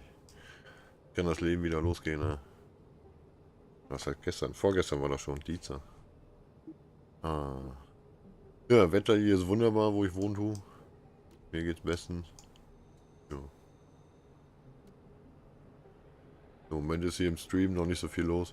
Und ich hoffe, mit den Verbindungsschwankungen ist das in Ordnung. Und ich hoffe, mit Musik und Abmischung und so, mit Background-Mucke und Mikrofon passt das. Nämlich keine Ahnung. Ich habe es mir mal angehört gestern von der Aufnahme, aber ich hoffe, das passt. Nur noch ein paar Buchnosen. Und dann 8749. Das kommt zuerst. Dann brauchen wir noch die Klemmen. Die am besten ganz unten eingeklemmt werden. Auch wenn sie schräg sind, das ist egal. Fahrzeugname Moon or Nothing. Ich gratuliere. Doofe Nachbarn sind immer ätzend. Ja. Und die gingen mir 2 Jahre lang dezent auf meinen Hodensack. Freundlich gesagt.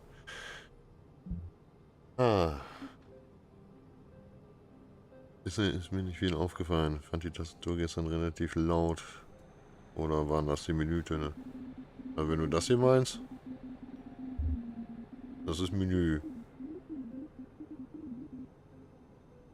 Und Tastatur müsste der eigentlich rausfiltern. Ich drücke jetzt mal die Taste hier hart. Aber eigentlich müsste der das rausgefiltert haben.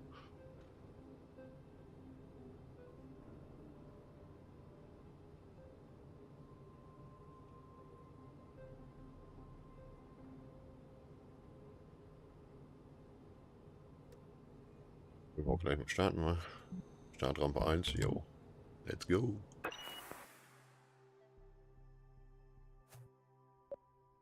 Bist du bereit fürs Fliegen? Nee, wir sind niemals bereit. Nein, geh weg. Nein, nein, auf. Nein. So. Wow, es ist eine Rakete.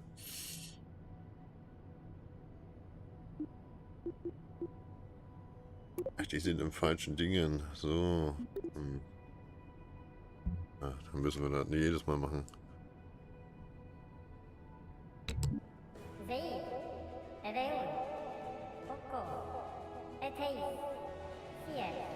Jetzt soll die Rakete aber starten, so.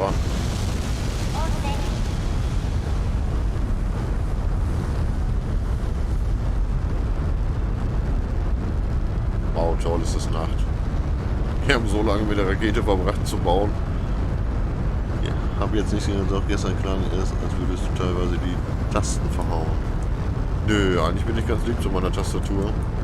Und ich habe mir extra eine Grafikkarte besorgt, dass ich RTX Voice laufen lassen kann, dass er alle Störgeräusche rausfiltert. Und der sollte eigentlich alles rausfiltern. Und wir cruisen hier echt merkwürdig rum. Uns fehlen Flügel. Ja.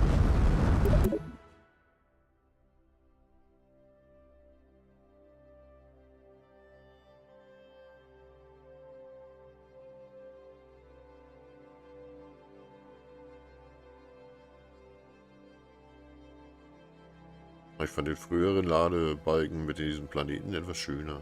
Hast du mehr zum Thema als dieses unpersönliche Balkengelöter.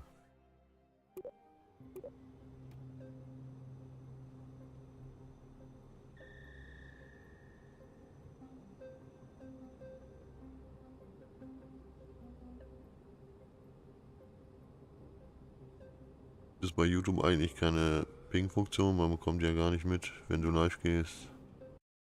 Ja, manchmal... Oh, falsche Taste.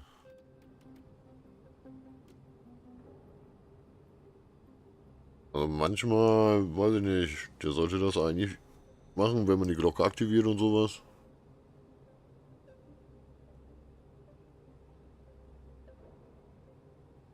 Dann sollte das eigentlich gehen.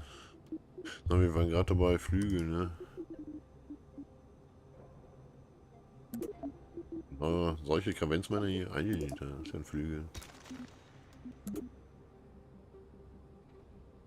Auch nur ein paar Steuerflächen, ne?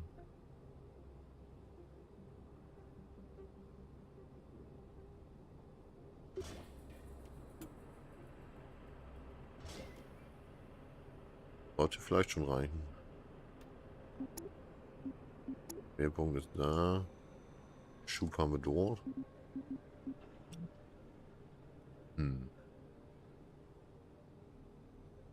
Aber du hast keine Benachrichtigung bekommen. Ansonsten, wir haben einen Community-Discord-Server mit einem YouTube-Bot, der sagt auch an, wenn einer von den Leuten da online geht. Das ist aber auf dem Kanal-Banner verlinkt, also wenn du Bock hast, bist gerne eingeladen, um mit auf den Discord zu kommen. Also es ist dann nicht die Starbase, sondern der andere Knopf da. Ob der heißt einfach Community Discord oder so. Ist gar nicht, wie der heißt, der Knopf. So, Flügel haben wir. Das muss nochmal richtig. Ja, komm, speicher nochmal drüber. Und los geht's. Ah, okay, danke. Yo.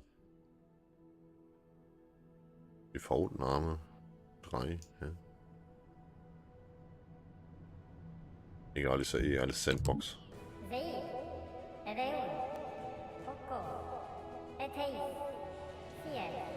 Komm, los.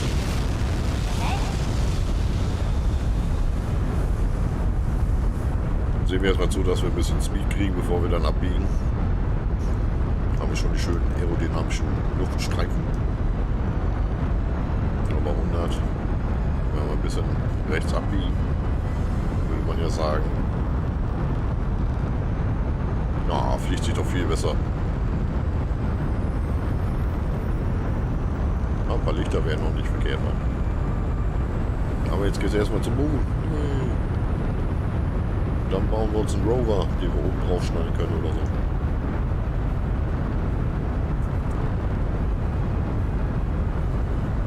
Biegen wir schon mal ein bisschen mehr ab. Nicht zu viel.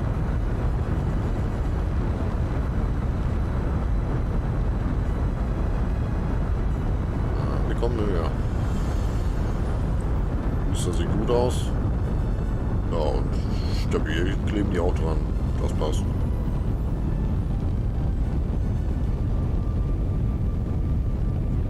Aber die Flammen und sowas sind viel schöner, finde ich. Und das haben sie echt gut hingekriegt.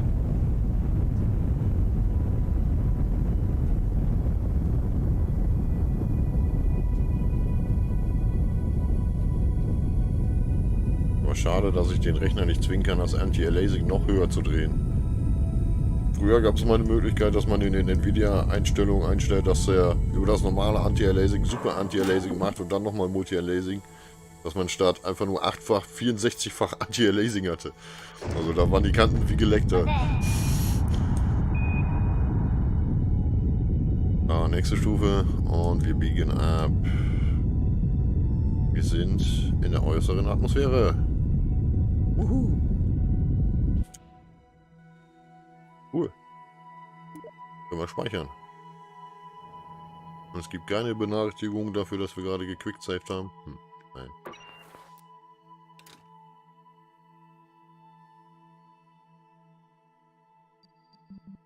Okay, die Apo-Apsis liegt schon bei 745.000.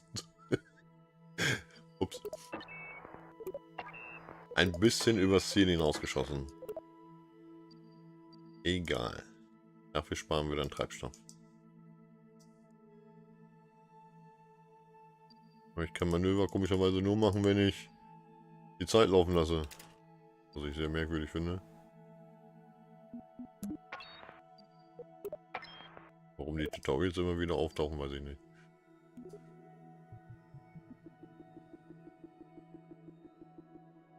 Wir müssen eigentlich schon viel früher das machen, weil... Haben wir echt so viel Schub?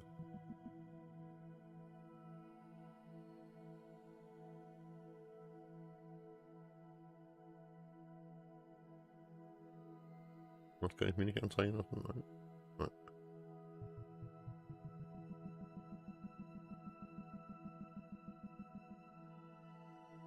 Aber eine schöne kreisförmige Umlaufbahn. Okay. Was ist das? Brauchen auch nicht viel Delta V. Ja.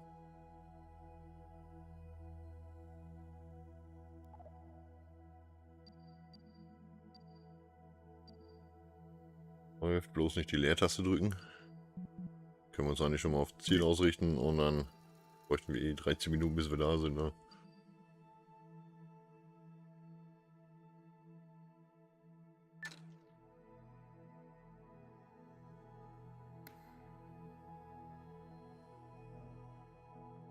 Ah, wir hätten auch ein paar Steuerdüsen neu klatschen können. Ja. Muss ja nicht unbedingt.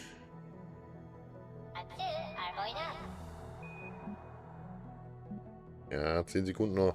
Ruhig dich.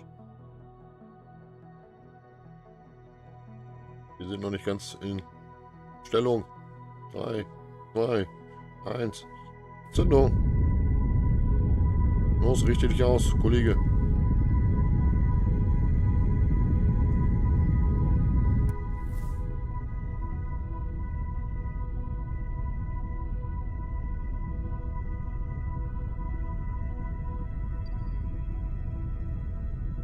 Also es gab jetzt vor ein paar Tagen auch einen neuen Grafikkartentreiber, den habe ich heute installiert. Und ich glaube, irgendwie habe ich das Gefühl, seit der Neuinstallation von dem Grafikkartentreiber ist das Spiel ein bisschen unperformanter geworden. Aber ich hatte heute auch das komische Problem, dass ich in der Box keinen Fullscreen machen konnte, nachdem ich dann den Treiber neu installiert habe, ging es.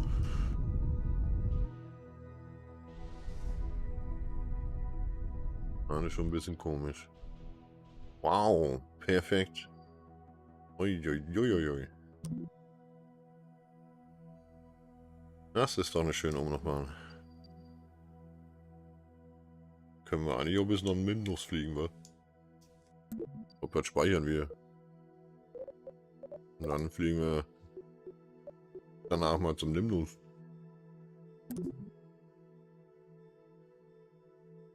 Wir haben immer noch 4305 Delta V.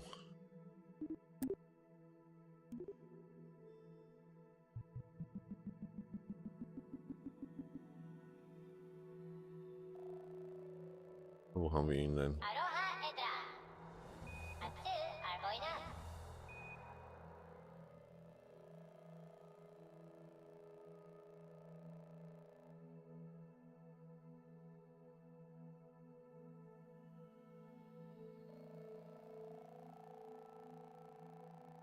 Direkt einmal umkreisen.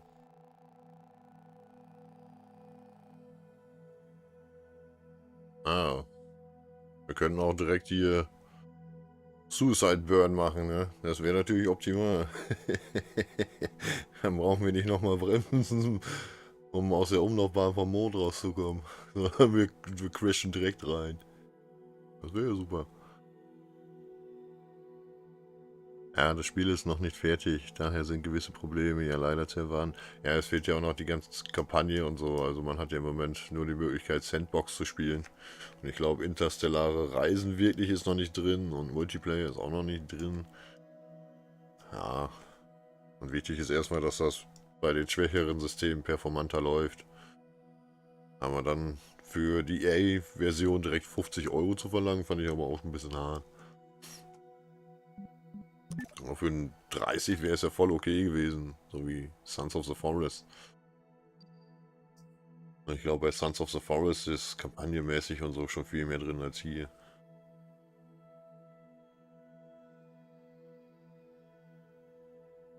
In 27 Sekunden, richte dich mal aus, Kollege.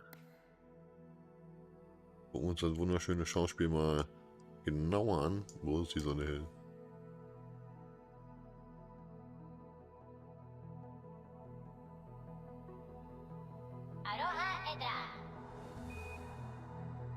Ja, 5, 4, 3, 2, 1. Zündung! Ui, der Preis ist heftig. Jo, das fand ich auch, aber ich mochte den ersten Teil sehr gerne und wollte halt nicht so lange warten, bis das irgendwann in einem Jahr fertig ist und dann erst. Warum ist die Umlaufbahn jetzt so komisch? Die war doch vorhin perfekt. Jetzt haben wir so eine komische Umlaufbahn. Na toll. Jetzt hängen wir hier. Danke, Spiel. Können wir nicht noch ein bisschen bremsen oder so? Da will ich ihn kriegen. Ja, das sieht ja gut aus.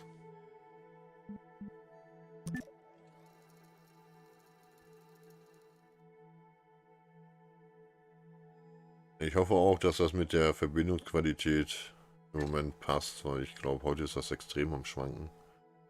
Aber bei dem Spiel fällt das, glaube ich, nicht so auf, wenn hier mal ein paar Frames droppen. Ne?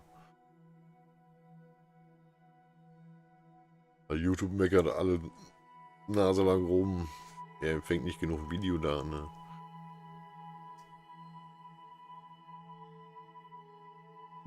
Vergesse mal da drauf zu drücken.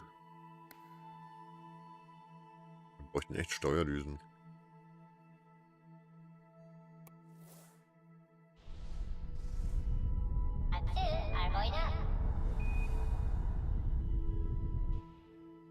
Oh, schon wieder verpasst.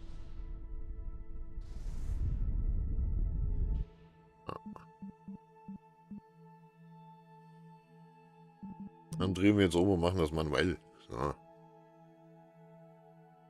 Spiel.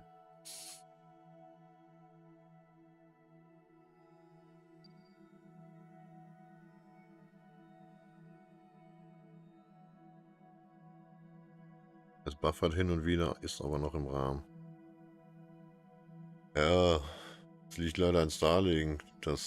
Die Download-Verbindung ist ja ultra geil und echt stabil, aber der Upload, der schwankt halt extrem. Und im Moment habe ich hier noch jemanden, der ab und zu die Internetleitung mit benutzt. Ab und zu, aber eigentlich braucht ihr nicht viel Leitungskapazität. Deswegen habe ich das schon auf 30 Frames runtergeregelt, damit das eigentlich stabiler läuft. Deswegen werde ich wahrscheinlich auch hauptsächlich Spiele dann streamen, wo die Bildrate nicht so entscheidend ist. Also dann eher so rundenbasierte Sachen und sowas, wo man eher Standbilder hat, wo das nicht auffällt. Aber dass die Verbindung ganz ab und zu abreißt, dass er dann buffert, das ist ja ein bisschen doof. Ja. Also müsste so eine Art Zwischenpuffer irgendwie geben. Das wäre gut. Muss mal gucken, ob ich das irgendwie hinkriege.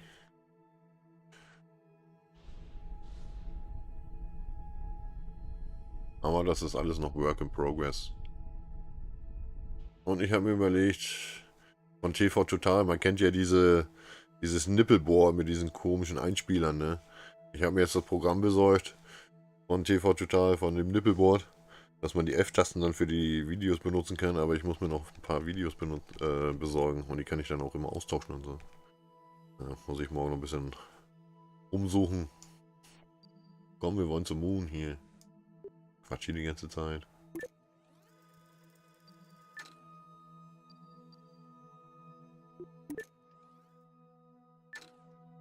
Ah, hier drehen wir in den Moon ein. Da ist der olle Moon. Ziel setzen. Genau. Dann wollen wir das am besten so hinkriegen, dass wir gleich mal ein bisschen bremsen. So mit einer 1 Bremsrakete. Und eventuell in eine schöne Umlaufbahn reinkommen.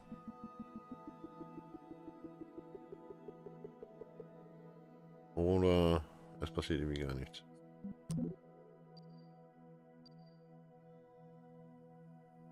Na, da kommt ja noch was auf uns zu. Ja, sicher. Das ist ja alles noch am Anfang hier. Muss mich ja auch noch ein bisschen in die Welt reinfuchsen und so. Ich Ich habe zwar kein Stream Deck, aber ich habe eine große Tastatur. Und da sind viele Tasten drauf, die man benutzen kann. Was viele gar nicht wissen, dass man gar nicht so ein Stream Deck unbedingt braucht. Ah, wir wollten eigentlich unmachbar, ne? Warum ist die Unmachbahn so komisch? Jetzt? Ah. Wir waren noch nicht ganz in der Umlaufbahn. Anziehungskraft des Mondes. Deswegen. Nee. Nee. Jetzt nämlich. Ja, genau. Sowas. 250 brauchen wir. Oh, das geht ja. Dann richte dich mal schon mal aufs Manöver aus.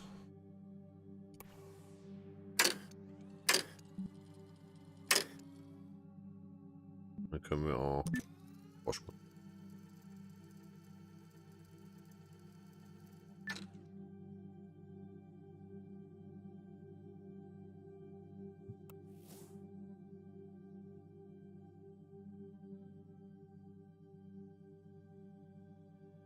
Das ausgerichtet sind wir gleich.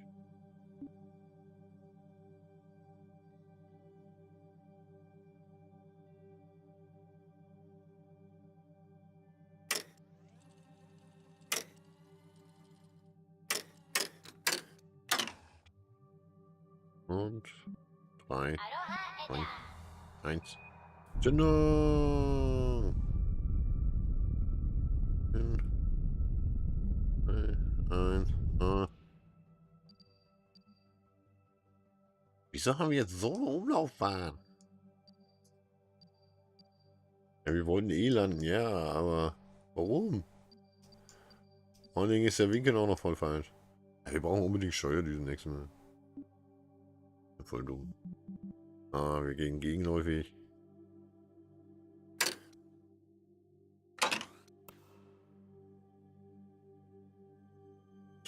Wir haben eigentlich eh viel zu viele Brennstufen dabei, ne? Dann brauchen wir dann zum Bremsen und das ein bisschen zum Landen.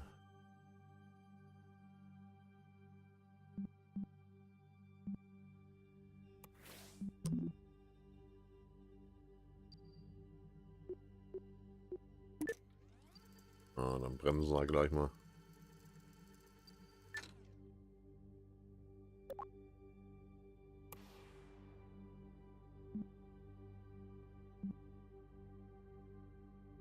Dann richte dich mal ein wenig aus.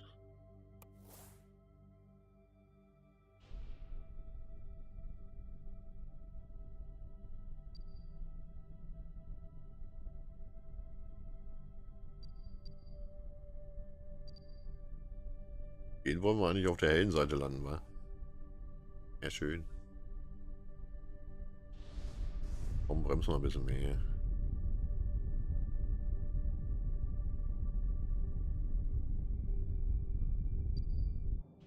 Wenn dahin kommen, wäre das super. Das ist doch genau. Die Stufe ist nämlich ausgebrannt gerade. Mach's gut. Gute Reise. Grüß mir die Fische. Oder Weltraumdelfine.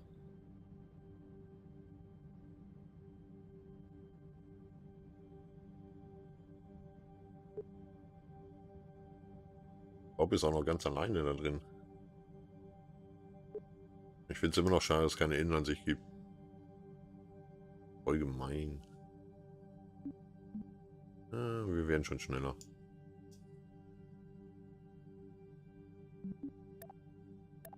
Meereshöhe, Bodenhöhe. Bodenhöhe wäre ganz geil.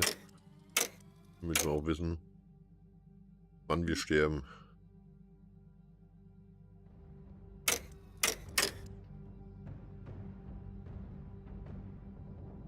Bremsen mal ein bisschen. Haben wir einen schönen Suicide Burn.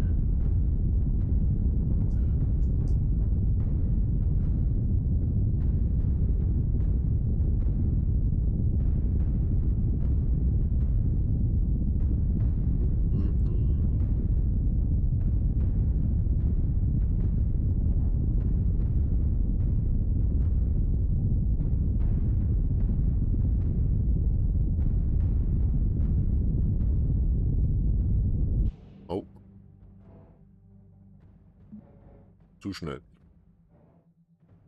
Wir wollen schon landen, wir wollen nicht wieder wegfliegen.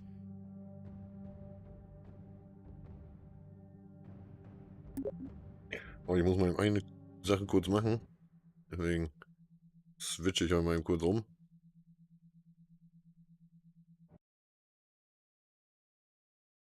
Was denn? Da. So. Das muss nämlich immer mal weg. Yes. Da geht es nämlich weiter. So.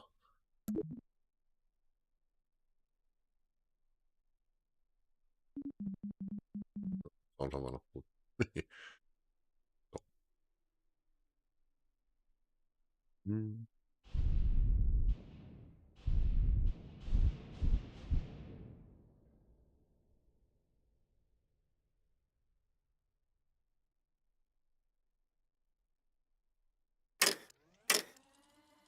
Ist die Musik weg hier im Hintergrund? Dann mache ich Background-Mucke. Background-Musik. Background-Musik. Background-Musik. Background-Musik.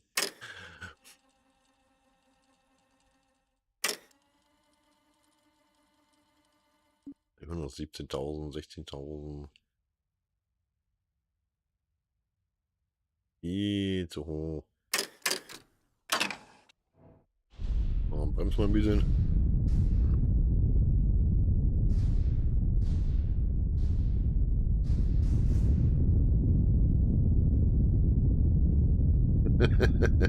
Was soll das denn heißen? Nein, nein, zu schnell. Ah, wir wollen runter. Runter hab ich. Bob, so wieder nicht mit uns. Nee, nee, nee. Gar keine Solarpanel an Bord. Haben wir die vergessen? Oh, kann sein, ne?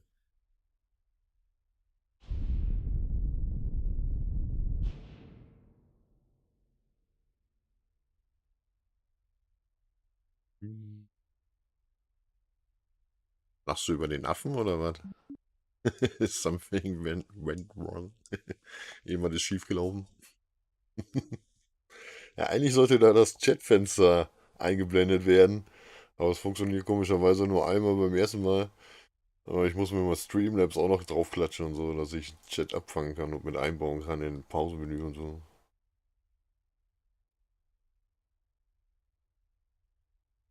Aber ich mag den Affen, deswegen lasse ich den da erstmal drin. Ich finde ihn lustig. Und normalerweise sieht man den ja nicht auf YouTube, wenn man mal irgendwelche Sachen aufruft oder so. Ja, 6.000. Wir sollten uns auf die Mondlandung konzentrieren. Hm? Welchen? Wie? Welchen? Welchen was? Das ist doof, dass das immer so zeitversetzt ist. Oder ich muss mir einfach mal merken, was ich sage. Das vielleicht auch. Aber es ist zum Glück alles auf Video aufgezeichnet. Ich könnte das jetzt nachgucken.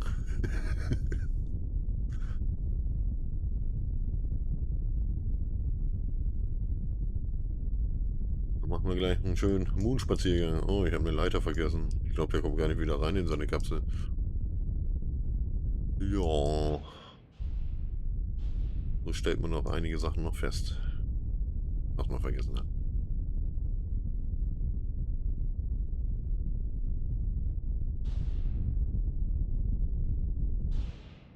Ach, es gibt ja zwei Kappa. Ach so, es gibt zwei davon.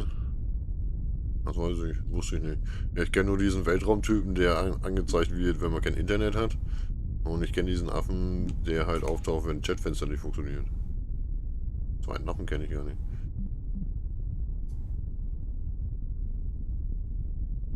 Warum sind wir nicht mal rückläufig?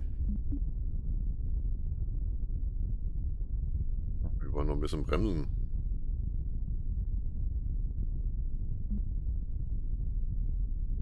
Und eigentlich müssten wir jetzt die Stufe abspringen. Dann können wir schon mal die Landebahntchen ausfahren. Landebahntchen.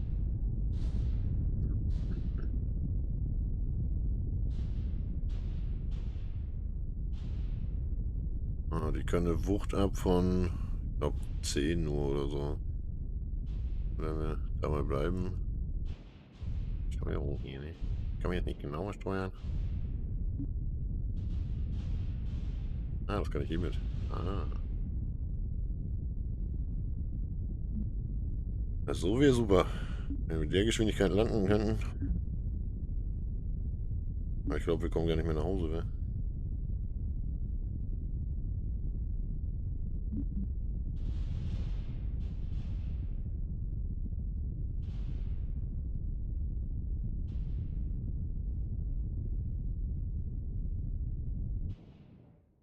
Ja, kurz vorher.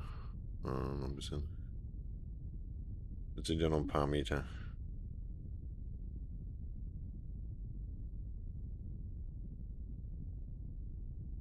So. Lenkt nicht so sehr ab, sonst crashen wir hier gleich noch. So, wenn er da rausgeht, dann geht er automatisch in den Stabilizer-Mode. Das ist natürlich gut mitgedacht.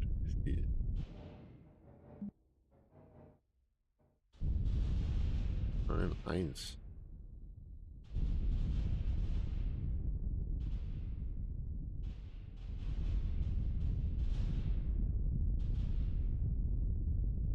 Ich bin echt ein anderes Triebwerk dafür.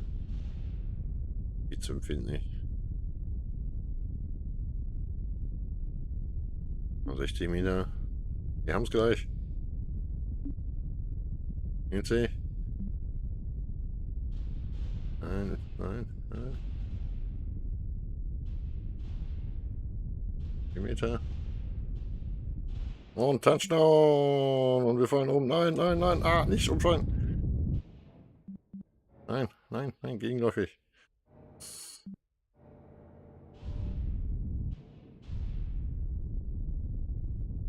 Oh, neuer Landeversuch.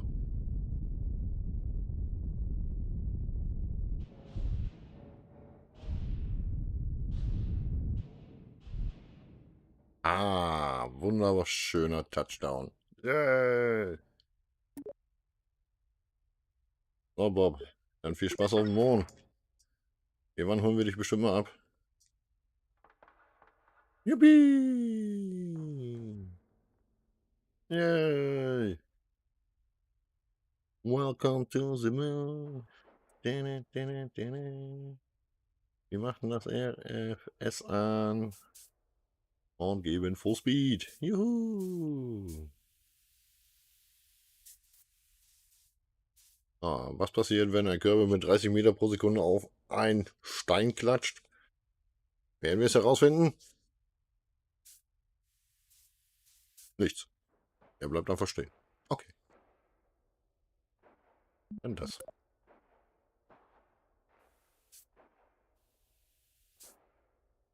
Juhu. Dein Kerbal hat jetzt ein Raumverzeichnis verlassen und führt eine EVA aus. Eine Ausmission extra Vehicular Activity. Er kann sich entweder zu Fuß oder mit Hilfe des Jetpacks fortbewegen. Warum schwebt er? Nämlich ist die Bodenabfrage hier ein bisschen merkwürdig, weil er 1 Meter über dem Boden steht.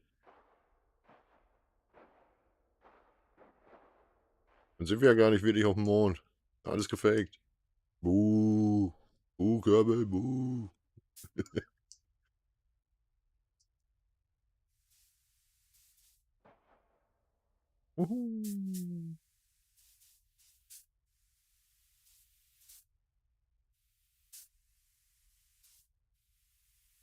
Hier oben sehen wir, wie viel Treibstoff wir in dem Ding hier in dem Jetpack noch haben.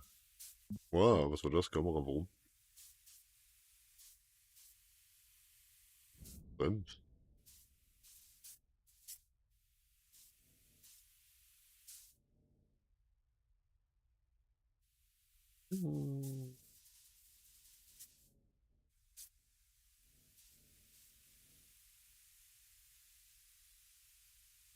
Schon extrem spannend. Wow.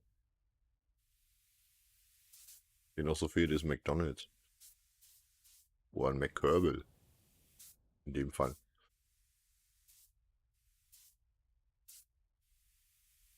Und klatscht er auf. 30 Meter. Bleibt einfach stehen. Eiskalt.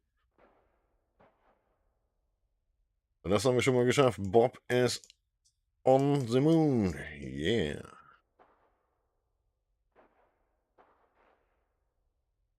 Das ist ja cool, dass das so mitschwingt und so. Jo. Kann man noch ein bisschen durch den Planeten gucken. So.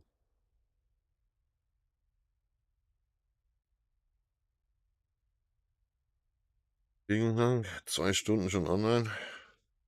Ich wollte mal eben kurz 5 Minuten Pause machen und dann komme ich gleich wieder. Lasse ich so lange Musik laufen und gehe in den Pausenbildschirm. Bis gleich, Leute. Musik geht sofort weiter.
da bin ich wieder. Hallo, hallo.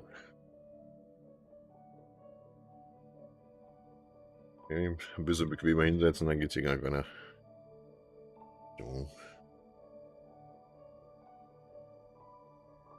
Ja, schon wieder switchen.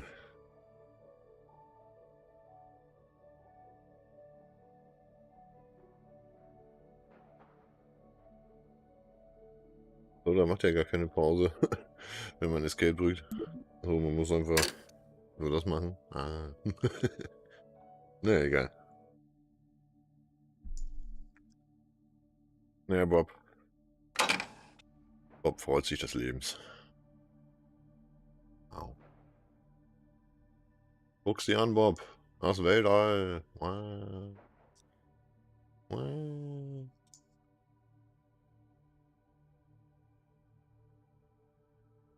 Und jetzt nimm Nuss. Uhu.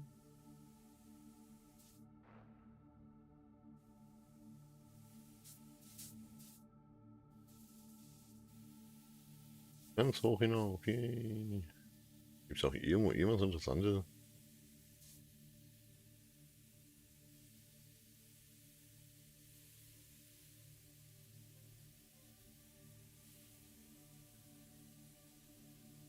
Aber die Oberfläche und so was gefällt mir eigentlich ganz gut, muss ich sagen. Das ist in Ordnung. Wo ist unser Raumschiff eigentlich? Keine Ahnung.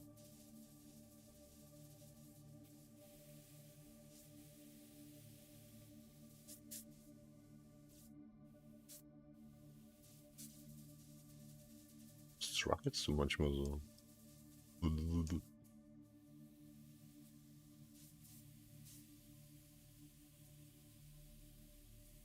Ja, Bob, wenn du dein Raumschiff nicht findest, dann sind wir für alle Zeit verloren hier. Doch hier irgendwo gewesen sein. Wo haben wir es bloß geparkt, ne? Ah, tja. Hast jetzt ein Problem, Bob. Ich hoffe, du magst den Mond. Wieder neues Zuhause.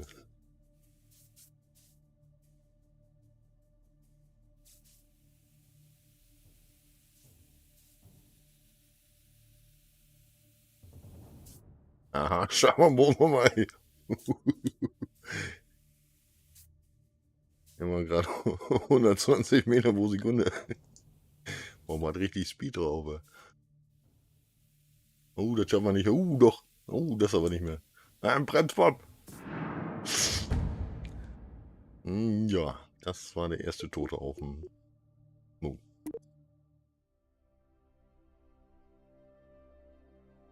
Aber wir wissen nur, es fehlen Steuerdüsen.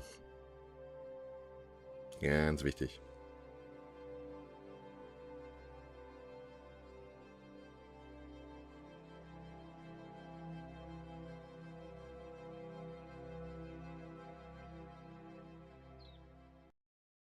Ich glaube, ich muss mal das Starlink-System einmal neu starten. Ja, der spinnt hier, glaube ich, gerade auch mit dem Ding rum. Vielleicht ist es dann gleich besser. Okay, er hat das Spiel einfach beendet. Auch geil.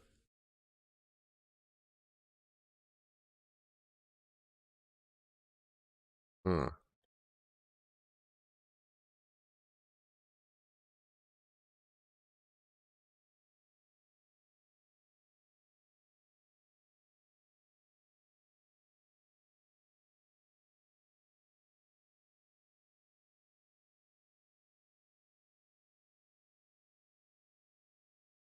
Das ist ja doof. Okay, dann starte ich mir eben hier neu. Dann sehen wir uns gleich hoffentlich wieder. Ich schätze mal, es dauert so 5 Minuten. Dann ist alles neu gestartet. Irgendwas stimmt da nicht. Das ist ganz merkwürdig. Bis gleich.